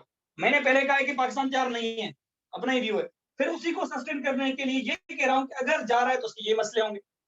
एक किस्म से मैं अपने व्यू को ही प्रूव कर रहा हूँ, मैं अपने स्टांस से कहीं और जा ही ना रहा, ठीक है। अब ये सॉल्यूशंस देंगे अपने व्यू को सही करने के लिए, मतलब ये तो ठीक है, आपने अपना प्रूव कर दिया, अब पाकिस्तान को तैयार कैसे करेंगे, वो अपना व्यू देंगे यहाँ पे। अब ये भी तैयार वो चीज होगी जो ऑलरेडी तैयार नहीं है, अगर ऑलरेडी तैयार है तो उसके तो सॉल्यूशंस आएंगे ही नहीं ना, यहाँ पे आएंगे, यहाँ पे मजा आएगा यस में, ठीक है। सॉल्यूशंस तब देंगे जब कोई मसला हो, मतलब मैंने कहा है कि पाकिस्तान नॉट रेडी, इसलिए सॉल्यूशंस आएंगे ना कि कैसे तैयार बनेगा, लेकिन ऑलरेडी अगर कोई चीज तैयार है तो उसके सॉल्यूशन थोड़ी दूंगा कि how it can be ready, मैं तो नहीं दूंगा। तो ये भी एक किस्म से मैं अपने ही स्टांस को प्रूव कर रहा हूँ, ठीक है। तीनों हेडर्स मेरे ही स्टांस को प्रूव कर रहे हैं, डायरेक्टली और इनडायरेक्टली। डायरेक्टली प्राइमरी हेडर करेगा, सेकंड हेडर डायरेक्टली करेंगे, उसके बाद एक पैराग्राफ आएगा आपका कंक्लूजन का। ठीक है, अब मैं 2 सवाल आए थे, कश्मला का था एक और अब मेरा का सवाल है सर, इसका काउंटर पर ये तो हो गया सर। हम एक्सप्लेन नहीं करेंगे, क्या रीजंस नहीं देंगे, क्यों बिलीव करते हैं, वो देंगे ना कश्मला। वो ये जो है ना, Pakistan is ready for digital revolution, a counter view, उस पे एक पैराग्राफ लिखेंगे पूरा, जिसमें उनका व्यू बताएंगे कि वो क्यों समझते हैं कि पाकिस्तान क्या रहे। लेकिन एक पैराग्राफ या मैक्सिमम 2 पैराग्राफ, क्योंकि वो आपका स्टांस नहीं है। अगर 2 से ज्यादा देंगे तो वो किसी और की बात कर रहे होंगे बार बार, किसी और की बात आपने थोड़ी करनी है, आपने अपना व्यू पेश करना है उसको, जो आपका स्टांस है, जो थीसिस बोल रही है। ठीक है, अब यहाँ पे आपके पास रूम है, क्रिटिक्स बिलीव वाले में आप 3 पैराग्राफ तक जा सकते हो, लेकिन यहाँ पे आपके पास रूम नहीं है कि आप एक पैराग्राफ से ज्यादा जाएं, उसमें एक से ज्यादा नहीं जा सकते आप इसमें। ठीक है, उसके बाद ये वाली जो थीसिस थी उसका काउंटर व्यू आ गया। अब यहाँ पे मैं 2 से 3 पैराग्राफ लिख सकता हूँ इस वाली थीसिस के हिसाब से।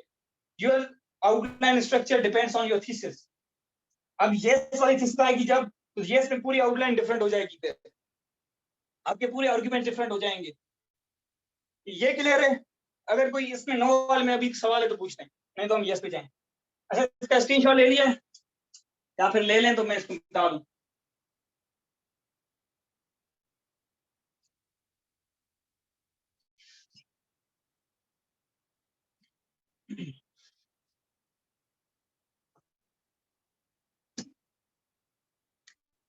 फर्स्ट वन ये सब अब आ रहा है इस पे। ठीक है, first one introductory remarks same, it will be a journal statement, आगे चल के इस पे करेंगे। फिर आती है आपकी चीजें स्टेटमेंट। ठीक है, इस पर थीसिस बनाऊंगा, सेम भी कर सकता हूं। Although critics believe that Pakistan is not ready, पर नोट कर दूंगा।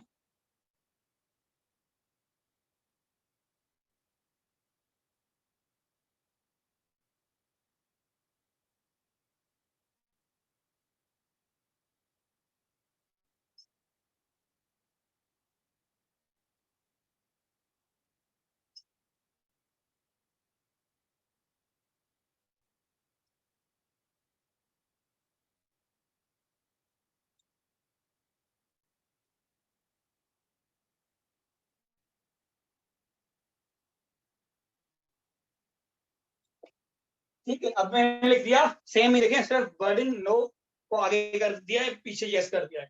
Although critics believe that Pakistan is not ready for digital revolution, this is the counter view। अब इस थीसिस में मैंने काउंटर इसमें भी लाजमी देना है, वो मेरा प्राइमरी हेडर बनेगा। दूसरा प्राइमरी हेडर है कि it is quite ready for digital revolution या डिजिटल प्रोसेस, बिकॉज उसके मैंने सब हेडर्स भी यहाँ पे 2-3 मेंशन कर दिए, अपनी थीसिस को, अपने व्यू को, अपने स्टांस को स्ट्रॉन्ग करने के लिए। ठीक है, अब इसमें जो फिर सेकंड हेडर बनेगा, सेम डेफिनेशन या एक्सप्लेनेशन का बनेगा।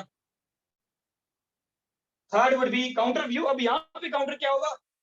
No, Pakistan is not ready for digital revolution, colon counter perspective या काउंटर व्यू या अपोजिट व्यू।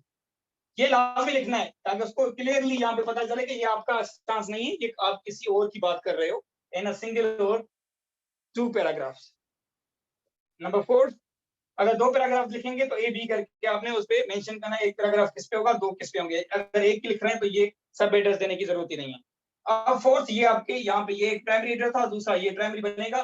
जो आपका stance it is quite ready, तो उसका बताना है how is Pakistan ready for digital revolution. इसको इस तरीके से लिख सकते हैं, पाकिस्तान स्टेटमेंट में क्वाइट रेडी फॉर और डिजिटल प्रोसेस या डिजिटल रिवॉल्यूशन। अब ये स्टेटमेंट हो गई, ये आपने उसको क्वेश्चन फॉर्म में लिख दिया, बात सेम ही है। अब इसमें आएंगे headers a b c d e f. ठीक है, अब वो उनमें से 2-3 लेकर आपने यहाँ पे स्टेटमेंट में भी लिख दिए हैं। अब ये आपके यहाँ पे प्राइमरी हेडर हो गया। अब मुझे यहाँ पे कौन बताएगा इसके 5-6, अगर 2 मुझे सब हेडर्स निकालने हैं क्या होंगे? 7 तो चलो ये आपका कंक्लूजन हो गया। देखें, अपना दिमाग यूज करें, 5 और 6 हेडर, इस पे क्या होगा अगर पाकिस्तान तैयार है तो थोड़ा दिमाग यूज करें, देखें कौन बता सकता है। सर डिजिटल रेवोल्यूशन के प्रोस। Prospect. दोनों चुप हो गए, बोल दे एक। Sir prospects. प्रोस्पेक्ट्स, हाँ दे सकते हैं हम प्रोस्पेक्ट्स। प्रोस कश्मला इन सेंस प्रोस्पेक्ट दे सकते हैं हम, क्योंकि अगर चार है, ठीक है, अगर हमने अचीव कर लिया उसको तो फिर प्रोस्पेक्ट क्या देंगे, reasons for Pakistan readiness for ये तो आपकी सही दी होगी ना, कोऑर्डिनेटरी लिख रहे हैं वापस आप, जिसमें हम ये रीजन ही देंगे ना, how is Pakistan ready for distribution, reasons ही आएंगे कैसे वो तैयार है। जो आपने इसमें लिखी है ये दोनों हटा के वो भी लिख सकते हैं हम। Challenges and solutions, Akhtar Ali challenges. अब अगर वो चार है, अच्छी बात है, आप चैलेंजेस दे सकते हो। आप एक मौके ले रहे हो कि चार तो है but still there are some challenges, ठीक है, उसकी रिफ्लेक्शन भी आप थीसिस में दे सकते हो। चैलेंजेस का थोड़ा रिफ्लेक्शन दे सकते हो थीसिस में, इसको इस तरीके से हम थोड़ा मॉडिफाई भी कर सकते हैं। अब अगर फॉर एग्जांपल यहाँ पे मुझे चैलेंजेस देने हैं, दे देते हैं challenges in the way moving towards digitization, challenges in moving towards digitization। अब पता है अगर मैं ये एड्रेस दूंगा तो मैं थीसिस को थोड़ा मॉडिफाई करूंगा, मैं क्या करूंगा, क्रिटिक व्यू नहीं दूंगा, अब यहाँ पे दूंगा although there are some challenges in the way moving towards digitalization but Pakistan is ready and it can move towards digitalization by, उसके दे दूंगा रीजंस के पाकिस्तान कैसे जाए, ठीक है, सॉल्यूशन दूंगा। फिर इसको फिर मुझे इस तरीके से करना है कि चैलेंजेस वाला अगर मैंने पहले दिया है तो फिर सेकंड मेरा जो हेडर बनेगा वो सॉल्यूशंस का बनेगा, ठीक है। अगर मुझे यहाँ पे इम्पैक्ट्स देने हैं, अगर मैं आपकी जगह होता ना चैलेंजेस नहीं देता, यहाँ पे देता इम्पैक्ट्स। सेम बात जो मैंने वहां पे सोची कि एक लड़का या एक बंदा है शादी के लिए तैयार नहीं है लेकिन उसकी शादी हो रही है तो वो शादी मेंटेन नहीं कर पाएगा। अब अगर एक बंदा है वो शादी के लिए तैयार है और अगर उसकी हम शादी नहीं करवा रहे तो फिर भी वो घर में मसले करेगा, सबसे लड़ता रहेगा, ठीक है। अब वो आएगा impacts that Pakistan will face if it does not move towards digital revolution या digital process। आई बात समझ में? अब सेम ही बात मैंने जो वहां पे की थी उसको थोड़ा चेंज करके उसको एक व्यू दे दिया। अब ये 6 क्या आएगा ये कौन बताएगा? अब तो मैंने सॉल्यूशन दे ही नहीं सकते, एक मसला ही नहीं है, मैंने कह दिया वो मसला है ही नहीं, पाकिस्तान तैयार है तो हम उसको तैयार कैसे करेंगे।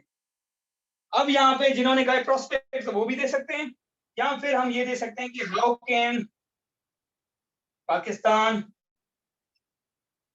Get maximum out of digital revolution. एक किस्म से इसमें भी हम प्रोस्पेक्ट्स एंड बेनिफिट्स लिखेंगे, maximum out of digital revolution से कैसे पाकिस्तान ले सकता है, क्योंकि तैयार है इसलिए वो मैक्सिमम लेगा, अगर तैयार ही नहीं तो वो कैसे लेगा मैक्सिमम, फायदा ले ही नहीं सकता वो तो, ठीक है। अब देखिए इनमें कितना डिफरेंस है, मेडिटेटर्स पूरे के पूरे टोटली डिफरेंट हैं नो एंड यस में, हालांकि सवाल सेम है। ये आपकी थीसिस डिसाइड करेगी कि आप किस तरीके से आगे उसको सवाल को डीकंस्ट्रक्ट करेंगे। अब इस थीसिस के हिसाब से मेरे दो मेनेडर्स हैं, कौन से, एक ये प्राइमरी रीडर, दूसरा ये। अगर मैं ये लिखता हूं कि although currently Pakistan is facing many challenges in moving towards digitalization, ठीक है, but it can move towards digitalization by ये this। तो अब मेरे दो प्राइमरी रीडर्स क्या हो गए, एक ऊपर वाला चैलेंजेस हो गए, दूसरा सॉल्यूशंस। तो यहाँ पे जो चैलेंजेस लिखता और यहाँ पे जो सॉल्यूशंस लिखता वो मेरे प्राइमरी रीडर होते और दूसरे ऊपर वाले मेरे सारे सेकेंडरी रीडर्स हो जाते। तो it is always depending on your thesis statement कि आपने डीकंस्ट्रक्शन कैसे करनी है, ठीक है। इसमें अगर कोई सवाल है जो आप भी समझ नहीं आया वो बता दें, चैलेंजेस आ सकते हैं, कोई गलत बात नहीं है, लेकिन मैंने खुद इम्पैक्ट दिए हैं क्योंकि ये मेरी इनोवेशन है, मैं चाहता हूँ इम्पैक्ट दूं चैलेंजेस की जगह, हालांकि चैलेंजेस आर इक्वली करेक्ट, ये गलत नहीं है, मैंने गलत नहीं किया है, ठीक है। चैलेंजेस दे सकते हो फिर चैलेंजेस को काउंटर करेंगे सॉल्यूशंस में, लेकिन ये कोई भी नहीं करेगा ऐसे, तो ये डिफरेंट हो जाएगा। और कॉम्पिटिटिव एग्जाम्स में आप जितना डिफरेंट एंड ऑन पॉइंट होंगे उतना आपको ज्यादा फायदा होता है, ठीक है। इसमें कोई सवाल, ये स्क्रीनशॉट्स ले लें इनके और अगर कोई सवाल है तो पूछते हैं। क्वेश्चन को हम इन दो तरीकों से कर सकते हैं, आपने एक साइड सर? करनी है जी। सर प्राइमरी हेडर हमेशा वही होंगे ना जो हमारा स्टांस होगा उस टॉपिक पे, हाँ, एक primary वही header होगा और जो एक आप काउंटर होगा। मेंशन होंगे, मतलब आपके जो स्टांस में होंगे और जो थीसिस स्टेटमेंट में होंगे वो आपके प्राइमरी हेडर्स होंगे। सही। और सर जो आपने 6 बनाया ना वो समझ नहीं आ रहा, जो अभी आपने 6 बनाया। Yes sir. अब ये देखो 6 है, how can Pakistan get maximum out of digital revolution. अब एक बंदा शादी के लिए तैयार है, ठीक है, वो मैक्सिमम कैसे लेगा? मैक्सिमम फायदा ये लेगा जो शादी करके बाद में लेगा, ठीक है। अब how can Pakistan get maximum, revolution के लिए तैयार है, रिवॉल्यूशन जा गया है, एक प्रोस्पेक्ट ही दे रहा हूँ लेकिन मैंने थोड़ा लैंग्वेज डिफरेंट की है, ठीक है। मतलब एक चीज के लिए एक प्रोसेस है वो अचीव हो गया, अब उसके फायदे क्या होंगे वो यहाँ पे आएगा। फायदे क्या क्या ले सकता है वो फायदे देंगे। अब डिजिटलाइजेशन की तरफ क्या, डिजिटल इकोनॉमी आ जाएगी, डिजिटल एजुकेशन आ जाएंगे, 4-5 आप उसके मैक्सिमम दे देंगे कि ये फायदे ले सकता है इसके। सर मेरा एक क्वेश्चन है। जी जी सर आपने काउंटर व्यू पहले क्यों दिया है, मतलब? अच्छा, काउंटर व्यू की 2-3 जगह हैं, खास तौर पे आप लास्ट में भी दे सकते हो जो अच्छी चीजें हैं, एक लास्ट जो भी कंक्लूजन के पहले, और दूसरी होती है आपकी यहाँ पे। अब यहाँ पे मैंने क्यों दिया है उसकी वजह है, अब यहाँ पे एक मैंने अलग व्यू देकर उसको मैंने गलत साबित कहाँ करूंगा, अपने प्राइमरी एंड सेकेंडरी रीडर्स में। लेकिन अगर मैंने यहाँ पे दिया ना तो फिर उसको मैं गलत कहाँ साबित करूंगा। मैंने एक अलग व्यू दिया, उसको गलत कहाँ साबित करूंगा, गलत करने का मुझे बात सुनी नहीं है, मैंने ऐसे पहले कंप्लीट कर दिया, इसीलिए मैं पहले देता हूँ। मैडम भी हमें पहले यहाँ पे यही पोजीशन करवाती थी, हालांकि इट इज ऑलवेज सेकेंडरी, अगर यहाँ पे मेंशन किया है तो फिर प्राइमरी बनेगा। तो ये व्यू इसीलिए दिया है ताकि पहले हमने अपोजिट व्यू दे दिया, अब उसको गलत साबित करेंगे अपने ऐसे में आगे जो अपना स्टांस शुरू होगा। आई बात समझ? जी सर ठीक हो गया। ठीक है, और कोई सवाल?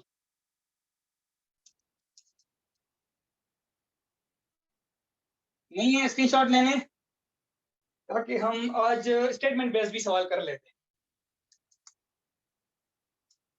स्टेटमेंट बेस्ड सवाल को हम किस तरीके से डील करेंगे, उसकी आउटलाइन थीसिस कैसे बनेगी वो कर लेते हैं, जो मैंने 21 में किया था वही करवा लेता हूँ आज।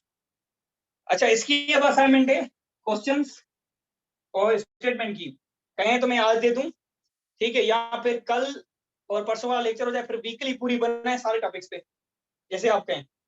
अगर कहेंगे तो मैं आज क्वेश्चन एंड स्टेटमेंट 2 टाइप्स हो जाएंगी, ठीक है, आज ही दे देता हूँ। तो जो कर लेते हैं वो अपने पास ही रखें, सबमिट आप बाद में ही करा लेना।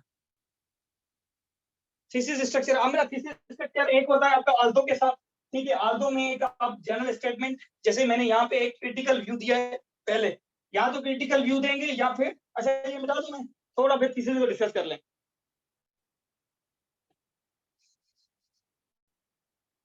सर होमवर्क भी रिपीट कर दीजिएगा। होमवर्क क्लास में बिलीव इन दो और ग्रुप में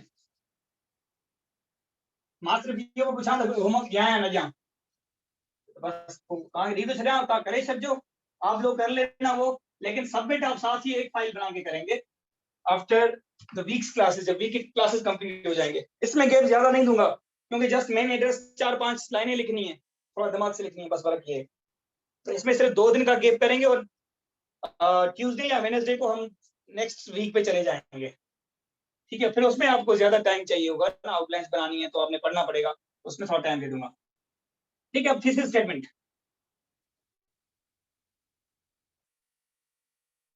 थीसिस स्टेटमेंट में आप अपना स्टांस बताते हैं उसको टॉपिक पे, जैसे is Pakistan ready for digital revolution, तो आप कहते हो यस इट इज रेडी या फिर no it is not ready, ये आप उसको थीसिस में बताते हो।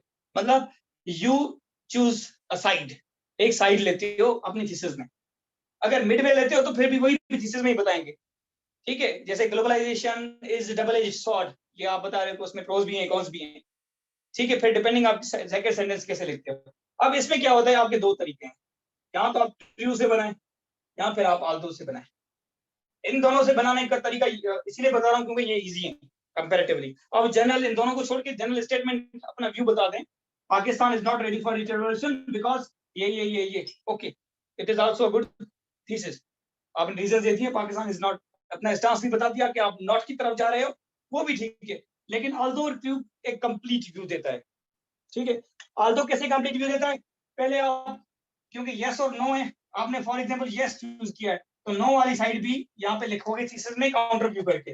एक तरीका ये है फॉर एग्जांपल नो क्वेश्चन वाले में, ऑल्दो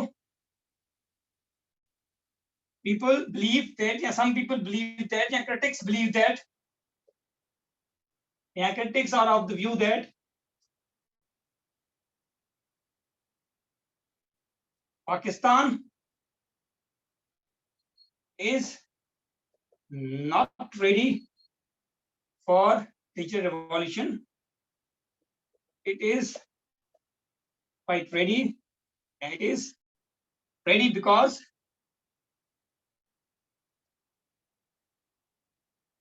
ये आपने उसको 4-5 रीजन दे दिए जो आपके व्यू को प्रूव करेंगे कि क्यों पाकिस्तान तैयार है। ठीक है, दूसरा तरीका ये, फॉर एग्जाम्पल आपके पास सवाल है कि पॉवर्टी इन पाकिस्तान, जनरल सवाल है पॉवर्टी इन पाकिस्तान। अब इस पे आपने जनरल व्यू लेना है और पॉवर्टी इन पाकिस्तान एक एस्टैब्लिश ट्रूथ है, तो ऑल्दो के साथ आप क्या करेंगे, वो एस्टैब्लिश ट्रूथ मानेंगे। ऑल्दो पाकिस्तान इज, ये मैं शॉर्ट फॉर्म लिख रहा हूं, आपने फुल फॉर्म लिखना है, is engulfed in severe and vicious cycle of poverty. It can cope with the crisis by solution दे दिया आपने यहाँ पे, 4 सॉल्यूशन या 3 सॉल्यूशंस। अब अगर देखें इस चीज में, ये वाली तो हमने डिस्कस कर ली, ये वाली चीजें में आपके अगर प्राइमरी सेकेंडरी रीडर्स निकालें, Pakistan is engulfed in severe vicious cycle, एक चीज आप मान रहे हो, ठीक है, तो आपका एक प्राइमरी ऑर्डर होगा कि पॉवर्टी पाकिस्तान इज इन, कैसे, how is Pakistan in poverty, how is Pakistan engulfed in vicious cycle of poverty। इसमें क्रिटिकल व्यू नहीं है, ये आपका फर्स्ट स्टांस है, जो जनरल स्टेटमेंट है, आपने एक एस्टैब्लिश्ड ट्रूथ है एक किस्म से, उसको आपने माना है कि हाँ पॉवर्टी है पाकिस्तान में, और वो कैसे उसके फैक्ट्स देंगे, किस तरीके से पाकिस्तान में फैक्टर्स है जो रिस्पॉन्सिबल है, व्हाट हाउ इज पाकिस्तान या व्हाई इज पाकिस्तान, फैक्ट्स देंगे, स्पेशली रीजंस, कॉजेस, ये कॉजेस वाला ये, लेकिन मैंने उसको फ्रेम इन क्वेश्चन फॉर्म में किया है, व्हाई इज रीजन बिहाइंड, या इसको what are the factors behind Pakistan's presence in the cycle of poverty। ठीक है, दूसरा इसका हेडर यहाँ पे सेकेंडरी बनेगा, फिर थर्ड हेडर आपका यही जो आपने दिया है कि it can cope with it, तो solutions to cope, how can Pakistan cope with the increasing poverty, या फिर इंक्रीजिंग पॉवर्टी या इंक्रीजिंग डेट, इंक्रीजिंग क्राइसिस भी कर सकते हो, क्योंकि ना एज आप उसको यूज कर सकते हो। ठीक है, अब यहाँ पे आपने क्योंकि फैक्टर्स दे दिए हैं, कॉजेस आ गए, ठीक है, यहाँ पे सॉल्यूशंस आ गए, तो अब एक फैक्टर रहता है आप सेकेंडरी इंपैक्ट से बना सकते हो। ठीक है, यहाँ पे एक सेकेंडरी बना सकते हैं, अगर ना भी बनाए तो कोई मसला नहीं है, लेकिन बनाए तो अच्छी बात है। उसमें आप दे देंगे ये कि impacts at Pakistan is facing due to its presence in the poverty cycle, a vicious cycle of, due to vicious cycle of poverty। ठीक है, उसके 4-5 आप इम्पैक्ट दे देंगे कि खाने के लिए नहीं है इसीलिए हम एक्सट्रीमिज्म की तरफ रुक जा रहे हैं, एम्प्लॉयमेंट अपॉर्चुनिटीज नहीं है, ठीक है, फूड क्राइसिस हो गया है पॉवर्टी की वजह से, क्राइम बढ़ रहा है, तो ये आप उसके फिर इम्पैक्ट से देंगे 4 या 3-4-5 देते हैं, ज्यादा नहीं। अब ये आपकी इस थीसिस को लेकर आपने इसको डीकंस्ट्रक्ट किया। ठीक है, अब इन दोनों को ही हम ट्रू से भी बना सकते हैं। ट्रू, अब ट्रू में अपना क्रिटिकल व्यू नहीं देते mostly, true people believe that, mostly नहीं देते। अगर क्रिटिक्स देना है तो फिर ऑल्दो में जाएं, अगर ट्रू देना है तो फिर ट्रू में जैसे मैंने किया था, थोड़ा जनरलाइज करके सिर्फ एक ही व्यू दे दिया था, Pakistan needs to move towards कर दिया था। ठीक है, ट्रू। अब यहाँ पे स्टार्ट करेंगे यहाँ से, जो आपका व्यू है। True, Pakistan is ready, is quite ready for digital revolution because first, second, third and fourth, ये आपने 4 रीजन दे दिए, ये ट्रू से मैंने बना दी। ट्रू में आप क्रिटिकल व्यू नहीं देते हो, ऑल्दो में दें ज्यादा बेहतर है। अच्छा स्ट्रक्चर यही बन रहा है ऑल्दो के साथ, ठीक है। अब इसी को हम ट्रू करें, ट्रू, बस ऑल्दो हटा के ट्रू करना है। True, Pakistan is engulfed in vicious cycle, क्योंकि ये काउंटर व्यू नहीं है, this is actual the current situation of Pakistan, उसको आप एडमिट कर रहे हो। लेकिन अपना व्यू क्या है कि हम उस क्राइसिस से निकल सकते हैं, ये आपका व्यू है। आप एक चीज एडमिट करके बोल रहे हैं कि हम इससे निकल सकते हैं, ठीक है। एडमिट करना तो ट्रू या ऑल्दो के साथ, दोनों के साथ कर सकते हैं। ट्रू बस हटा, ऑल्दो हटा के ट्रू लिखेंगे, बाकी चीज सेम ही रहेगी। फिर यहाँ पे आएगा कामा हटाएंगे और बट देंगे। True, Pakistan is engulfed in severe and vicious cycle of poverty but it can cope with the crisis by 4-5 उसके रीजंस दे देंगे। ट्रू के साथ फॉलोड बाय बट होता है हमेशा। बट के बाद अपना व्यू देंगे और यहाँ पे कामा के बाद अपना व्यू देंगे, ठीक है। ये बात क्लियर हो गई? आई गेस आमिरा ने पूछा था। ये 2 तरीकों से आप बना सकते हो, क्लियर है?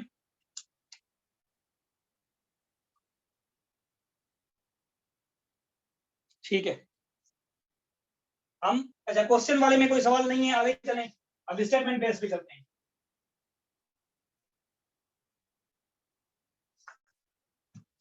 दूसरा होता है आपके पास स्टेटमेंट बेस्ड क्वेश्चन।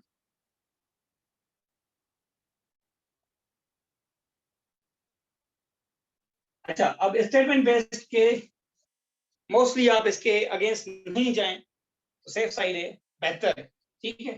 जैसे अगर दे रहा है आपको gender equality is a myth, statement है, इसके अगेंस्ट ना जाएं, इसको रियलिटी ना बनाएं। आपने उसको मिथ दिया है, मिथ ही करें। Global warming is reality, full stop. अब आपको बस रियलिटी को प्रूव करना है और इसको कोशिश करें नेगेटिव ना जाए। कभी कभी ये होता है कि आपके पास जो स्टांस इसने दिया है स्टेटमेंट में वो बहुत वीक है आपका, लेकिन इसके जो अपोजिट है, global warming is not reality and it is a myth, वो आपका बहुत व्यू स्ट्रॉन्ग है। आपके पास इतने अच्छे आर्गुमेंट्स हैं तो यू कैन टेक रिस्क, लेकिन फिर भी ये रिस्की है। रिस्की होता है कि आप इसके अगेंस्ट हैं। अगर उसको पसंद आ गया तो ये आराम से आपको 60-55 तक स्कोर देगा, लेकिन आप सेफ साइड लें जो ज्यादा बेहतर है। आप स्टेटमेंट के मतलब गो विद द फ्लो, अगर हम सिंपली कहें तो, ठीक है। जैसे इसमें मैंने किया था 21 में, वो एक स्टेटमेंट थी, intercultural communication is panacea to avoid third world war, ठीक है। इसको डिकंस्ट्रक्ट मैंने कैसे किया था वो बाद में बताऊंगा, ठीक है। इसको वैसे करना कैसे चाहिए था मुझे, अगर मैं घर पे होता अभी जैसे कर रहा हूँ तो वो कैसे करूंगा, वो उस पर बाद में आते हैं, ठीक है। पहले हम करना कैसे चाहिए। सबसे पहले आएगा इसमें, अच्छा एक स्टेटमेंट है उसको यस करके लेंगे। मोस्टली आपने नेगेटिव नहीं करना, क्योंकि हम इतने स्ट्रॉन्ग नहीं होते हैं मोस्टली अपने आर्गुमेंट्स में। हालांकि कभी कभी हमें लगता है कि वी आर स्ट्रॉन्ग बट नहीं होते हैं, तो हम अगेंस्ट नहीं जाएं, वो रिस्की हो जाएगा। आपने जो उसने व्यू दिया है आपको उसको प्रूव करके आ जाएं बस। तो इसमें आ जाएगा पहले, सबसे पहले सेम इंट्रोडक्टरी रिमार्क, फिर आएगा थीसिस। थीसिस आप इसमें थीसिस में स्टेटमेंट में कैसे लिखेंगे कि ट्रू, अगर ट्रू से बनाएं, intercultural communication is panacea to avoid third world war because 1 2 3 4, ये थीसिस हो गई एक साइड की। अगर मैं ट्रू से बनाता हूँ, ट्रू इंटरकल्चरल कम्युनिकेशन बनाया, यस करके मैंने ले लिया, उसके 2 4 5 रीजन दे दिए। अब जो रीजन दे दिए वो मेरा कैलकुलेटर बना दिया उसने, ठीक है। अब इसको मैं दूसरे तरीके से ऑल्दो के साथ भी बना सकता हूँ। ये वन टाइप है, दूसरा टाइप ये है कि मैं इसको ऑल्दो से बना दूं। ऑल्दो पीपल बिलीव दैट, या फिर critics believe that, some people believe कर सकते हैं। Intercultural communication is not a panacea to avoid third world war, yet although के साथ अब येट दें ना दें आप, ये comma, intercultural communication is truly a panacea, a solution, a remedy to avoid third world war, because अब same जो रीजंस वहां पे दिए हैं, ये 4 रीजन यहाँ पे दे देंगे, ठीक है। उसके बाद थर्ड हेडर हो गया। अब मैंने अगर ये बनाई है तो थर्ड हेडर मेरा प्राइमरी होगा, अगर ये है तो थर्ड हेडर मेरा, और फोर्थ हेडर, थर्ड तो आपका डेफिनेशन हो गया, डिफाइनिंग या एक्सप्लेनिंग द इंटरकल्चरल कम्युनिकेशन, ठीक है। फोर्थ हेडर मेरा फिर प्राइमरी होगा अगर मैंने ये स्टेटमेंट लिखी है, intercultural communication is not a panacea to avoid third world war, a counter view, counter perspective, ठीक है। अब फिफ्थ मेरा होगा, जो मेरा व्यू है, how is intercultural communication a panacea to avoid third world war, how it is intercultural communication a panacea to avoid third world war, hurdles, क्योंकि intercultural communication panacea है लेकिन अभी इसकी थोड़ी मिसिंग हर्डल्स हैं, ठीक है। तो उसको मैं थीसिस में भी शो कर सकता हूँ, नहीं तो हर्डल्स मेरे सेकेंडरी हैं तो हम उसको भी कर सकते हैं। Hurdles in the way of strong intercultural communication, way of strong या इंटरकल्चरल कम्युनिकेशन, सिंपली वो हर्डल्स 4-5 दे दिए, फिर उन हर्डल्स का सॉल्यूशन देंगे। सॉल्यूशंस या how can the above mentioned hurdles be, how can hurdles be removed and intercultural communication be announced so that the third world war can be avoided, how to overcome the hurdles, ठीक है, how to overcome the hurdles and enhance intercultural communication so that third world war can be avoided. Sixth, 8th conclusion, ठीक है। अब इसका वैसे करना ये अच्छा था, अगर ये करते तो ज्यादा बेहतर है। अगर हम इसका बॉक्स बनाएं तो इंटरकल्चरल कम्युनिकेशन ये है, इस बने से अवॉइड थर्ड वर्ल्ड वॉर, आपने ये बुलजाई को हिट किया अगर ये करते हैं आप तो। लेकिन मसला था, एक बड़ा मसला मेरे लिए, क्योंकि मैं आईआर का स्टूडेंट नहीं हूं, ना मैं कौन सा था दूसरा जो ऑप्शनल होता है जिसमें इसमें आर्गुमेंट्स मिल जाते हैं, सिंधी की जगह सोशियोलॉजी, ठीक है, ना मेरा वो था। इस पे मेरे पास आर्गुमेंट थे ही नहीं, अगर सही से बताऊं ये वाला हेडर, फिफ्थ हेडर, मेरे पास इस पे हेडर्स नहीं थे नीचे, ये मैंने पहले बनाई थी, यही थीसिस मैंने रफ पे बनाई है। लेकिन जब मैं यहाँ पे आया, असल में मसला ये था, मैंने थोड़ी एक कहते हैं ना जल्दबाजी, सेकंड अटेम्प्ट था, थोड़ा बहुत ओवर कॉन्फिडेंस, उसकी वजह से ना मैंने जल्दी में, क्योंकि मेरे पास एक बहुत अच्छे थॉट्स आ गए थे इंट्रो के रिलेटेड। जब इंट्रो पे आएंगे तो मैं आपको बताऊंगा मैंने कौन सा इंट्रो किया था और कैसे किया था। अच्छा इंट्रो आ गया ज़हन में, मैंने पहले इंट्रो लिखा था इस सवाल का, मैंने डीकंस्ट्रक्शन पे बाद में आया था।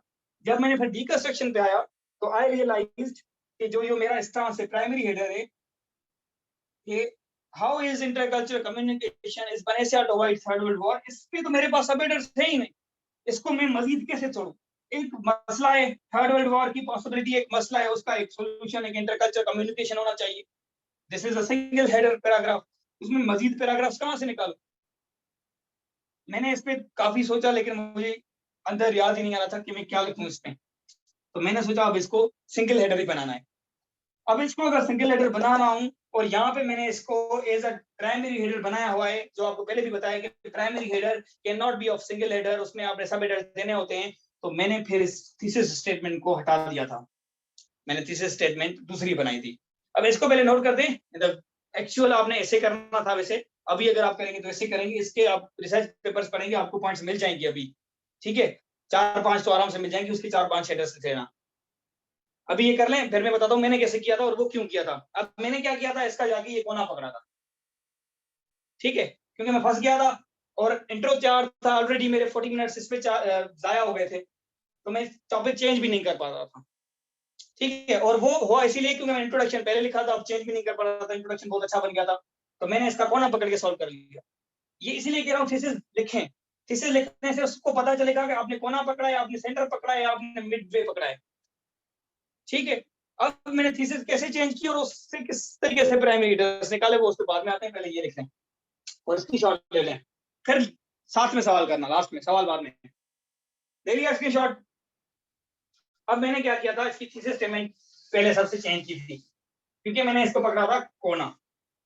कोना कैसे पकड़ा, मैंने थीसिस लिखी थी, although intercultural communication is showing a bleak picture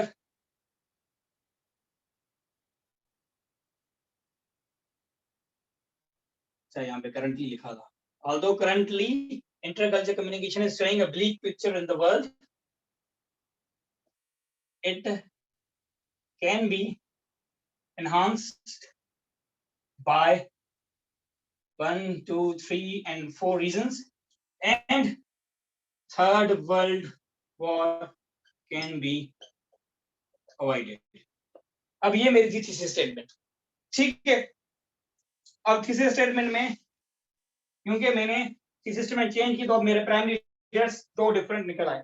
एक क्या आए, आगे दुनिया में अभी ब्लीक पिक्चर है। ठीक है, तो अब ब्लीक पिक्चर है, उसके रीजन दूंगा। Why is intercultural communication showing a bleak picture in the world? ठीक है, एक ब्लीक पिक्चर है, उसके इम्पैक्ट्स बनेंगे। ये मेरा सेकंड रहा, impacts of weak intercultural communication in the world. और इसका सबसे पहला ही मैंने हेडर लिखा था जो अंदर possibility of third world war,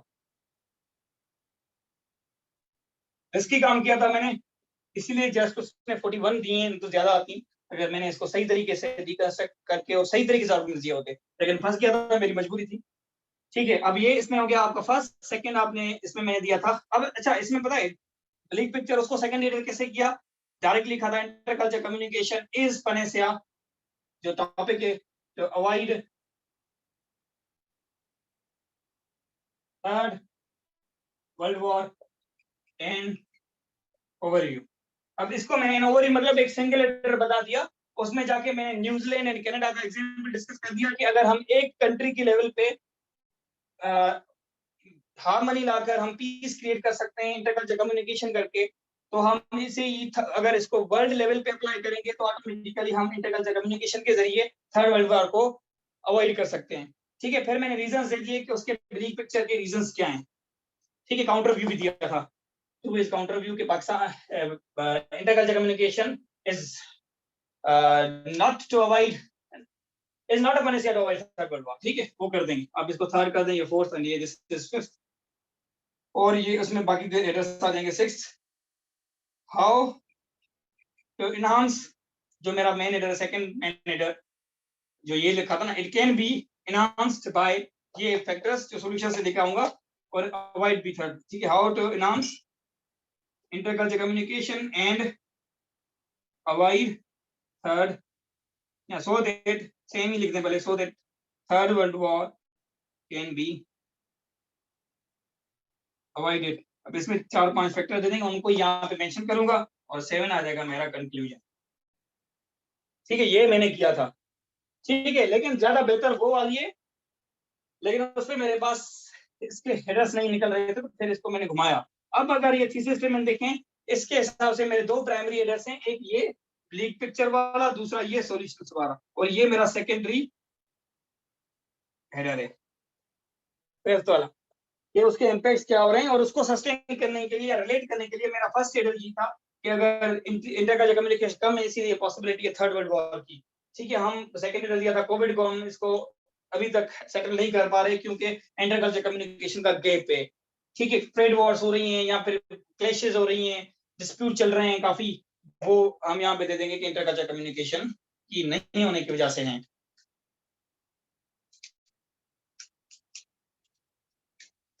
ठीक है, इसके फिर जो अंदर फैक्टर हैं आउटलाइन मेकिंग में, उससे पहले आपको ब्रेनस्टॉर्मिंग सिखाऊंगा, ब्रेनस्टॉर्मिंग के बाद इसके अंदर वाले फैक्टर्स आएंगे। अभी जस्ट ये मेन एड्रेस निकालना है, और ये असाइनमेंट में भी यही करना है, कोई भी अंदर वाले पैराग्राफ नहीं लिखेगा, जितने भी अच्छे होंगे मैं क्रॉस कर दूंगा, सीधी सी बात है। अभी मुझे सिर्फ ये चेक करना है कि आप ये मेन एड्रेस कैसे निकालते हो आज वाली असाइनमेंट में। ये है आपकी स्टेटमेंट बेस्ड। पूरा अगर देखें ना, मैंने पूरा सवाल कोई डिफरेंट तरीके से किया है क्योंकि मैंने थीसिस इस तरीके से बनाई है। अगर थीसिस देखें सेम टॉपिक के ऊपर ही है, लेकिन टॉपिक का अगर मैंने वो जो जैसे बॉक्स बनाया था उसका मैंने सेंटर नहीं लिया है, उसका कॉर्नर जाके पकड़ा है। कॉर्नर पकड़ा है, उसको कैसे पता चला? मेरी थीसिस के हिसाब से पता चला। ठीक है, अगर थीसिस मेरी ठीक नहीं होती, थीसिस नहीं लिखता, उसको कैसे पता चलता कि मैंने कॉर्नर लिया है इसका? ठीक है, फिर वो मे भी मुझे पास ही नहीं करता। इसीलिए मैं कह रहा हूँ थीसिस आपने लेनी है, आपने लिखनी है यहाँ पे, अगर उसको पता चले आपने कौन सा व्यू लिया है टॉपिक का और उसको प्रूव कर रहे हो। ठीक है, क्लियर है ये? कोई सवाल है तो पूछ लें और इसकी शॉट ले लें।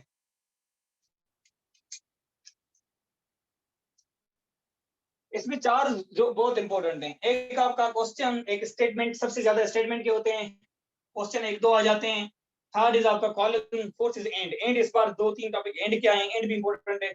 बाकी जो बाकी वाले हैं जैसे सेमी कॉलन, ठीक है, या फिर कामा, उनका इतना ज्यादा यूजेस भी नहीं है, और लेकिन आपको बता दूंगा एक दो एग्जांपल्स उसके भी। और लिटरेरी अच्छा, लिटरेरी जो होते हैं जैसे प्रोवर्ब्स वगैरह हो गए, या जैसे एक मैं आपको करवाऊंगा अभी यहाँ पे एक टॉपिक, लेकिन ये मेरी स्ट्रेंथ नहीं थी, उस पर मैंने इतना काम नहीं किया था, इसीलिए मैंने उस टॉपिक को, क्योंकि मुझे चॉइस पे छोड़ा था, आई हैड चॉइस, तो मैंने उसको छोड़ दिया था अपने, क्योंकि उस पर आपने थोड़ा, उसको व्यू भी डिफरेंट है, उसको तरीका भी डिफरेंट है करने का। तो अगर आप भी चाहें तो जिसकी स्ट्रेंथ है ना वो करे, इस पे स्कोर ज्यादा आता है, प्रोवर्ब पे बहुत ज्यादा स्कोर आता है लिटरेरी टॉपिक्स पे। ये टॉपिक्स आर्गुमेंटेटिव होते हैं, बाकी वाले ना आपने साइड लेनी होती है, आपने जो स्टांस दिया उसको प्रूव करना होता है, उसमें आप, हालांकि उसको भी हम आर्गुमेंटेटिव बना के करेंगे, ठीक है, लेकिन वो कैसे करना वो जब आएगा तब बताऊंगा। जिसको वो इजी लगे वो भी कर सकता है, नहीं तो ये भी कर सकता है, लेकिन मैंने छोड़ दिया चॉइस पे मोस्टली, तो इसलिए बता देता हूँ। इसमें कोई सवाल है तो पूछ लें। Any question? नहीं, आप तो फिर होशियार हो गए हैं जी। सर जो आपने ट्रू वाली थीसिस स्टेटमेंट बनाई थी, ट्रू, फिर आगे कुछ लिखा था, तो ट्रू के बाद कामा दिया था आपने, एक में कामा दिया था, दूसरे में कामा नहीं दिया था, अच्छा, तो आएगा कामा या ट्रू इज नहीं अ आएगा? ट्रांजिशन वर्ड, ठीक है, true is a transition word, उसके बाद आप कामा दें तो बेहतर है। हाँ, तो फिर कामा देना है मतलब? यहाँ पे आगे नहीं, आगे बीच में जस्ट बट आएगा बस, कामा नहीं आएगी। True intercultural communication is showing a bleak picture in the world currently, but it can be enhanced। इसको इसी को ही मैं ऐसे कर सकता हूँ, ठीक है, फॉर एग्जाम्पल ये लिख लिया आप लोगों ने ना, ट्रू कामा, ना भी लिखो ट्रू कोई मसला नहीं, intercultural communication is showing a bleak picture in the world, कामा आ जाएगी, but it can be enhanced by 3-4 जो सॉल्यूशंस लेके आऊंगा यहाँ पे, and third world war can be avoided। Thank you sir. ठीक है, फिर कामा नहीं आएगी, यहाँ पे आएगी। अच्छा, अगर इसको ना भी लिखें नो इशू, कोई मैंडेटरी चीज नहीं है।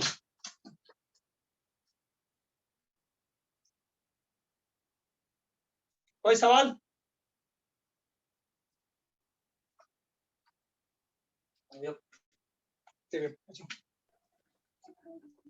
अस्सलाम वालेकुम सर।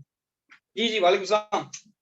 सर अगर फॉर सपोज हमारे साथ भी ऐसी कोई सिचुएशन आ जाती है, जैसे कोई आर्गुमेंट डेवलप नहीं होते प्राइमरी पे, तो हम उसी कोई सेकेंडरी बना सकते हैं अगर हमारा सेकेंडरी वाला जो स्ट्रॉन्ग है आर्गुमेंट? हाँ, उसको प्राइमरी बना सकते हो ना थीसिस में जाके। जैसे मेरा यहाँ पे प्राइमरी रीडर उसूलन ये बनना चाहिए कि था कि how is intercultural communication panacea avoid third world war, primary reader उसूलन ये बनना चाहिए था, लेकिन वो मेरी स्ट्रॉन्ग पोजीशन नहीं थी, उसमें मेरे पास आर्गुमेंट एक ही पैराग्राफ बन रहा था, तो मैंने फिर क्या किया, यहाँ पे सेकेंडरी रीडर्स जो थे मेरे ऑलरेडी, उनको प्राइमरी कर दिया। एक कर दिया the reasons of bleak picture, या मतलब वीक इंटरकल्चरल कम्युनिकेशन के रीजंस, दूसरा मैंने उसके सॉल्यूशंस, तो इनको मैंने प्राइमरी रीडर बना दिया अकॉर्डिंग टू थीसिस, और उसको मैंने यहाँ पे लिख भी दिया, उसके मेरे मल्टीपल हेडर्स भी नीचे आ जाएंगे, ठीक है, इसी तरह के इंपैक्ट्स भी आ जाएंगे और इसी तरह के सॉल्यूशंस के भी आ जाएंगे ये, ठीक है। मतलब it always depends on your thesis कि हम डीकंस्ट्रक्शन पे किस साइड वेट ज्यादा देंगे।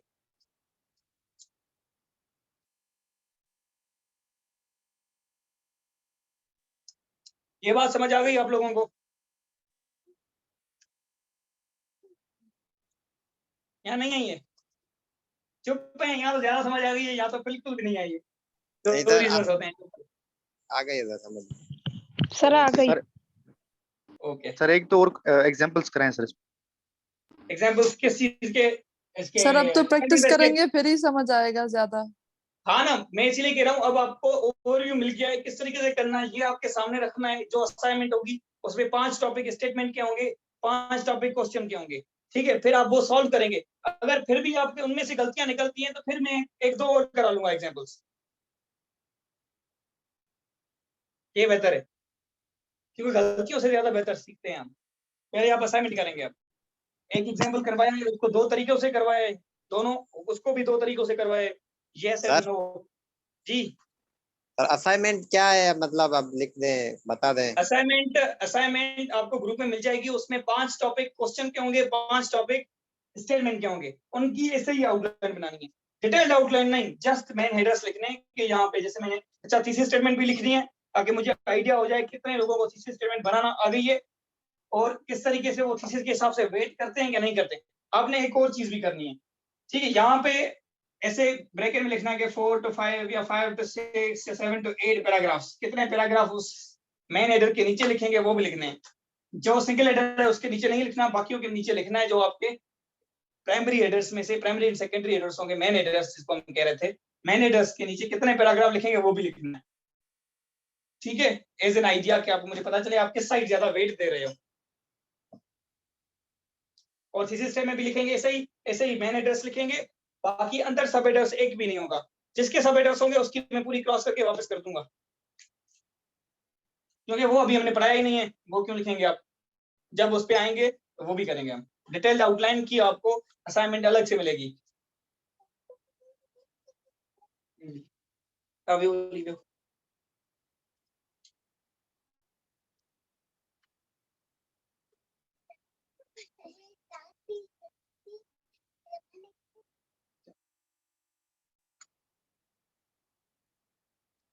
क्वेश्चन नहीं है, क्लास एंड कर दें फिर।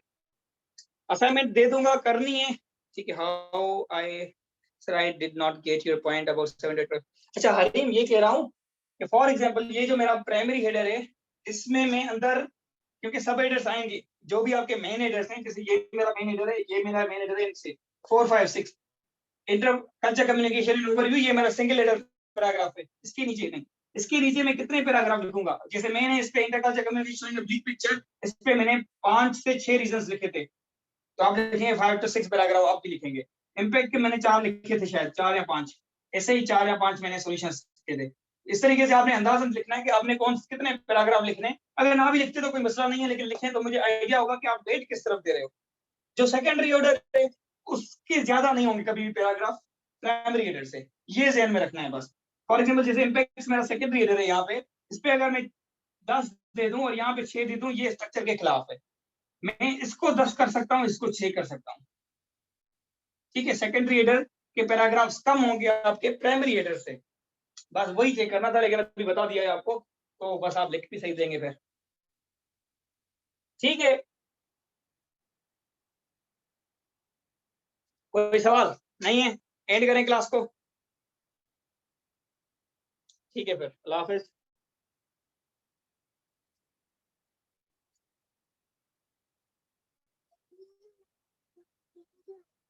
हरीम भी है क्लास में, कहाँ पे हरीम है? वो भी है।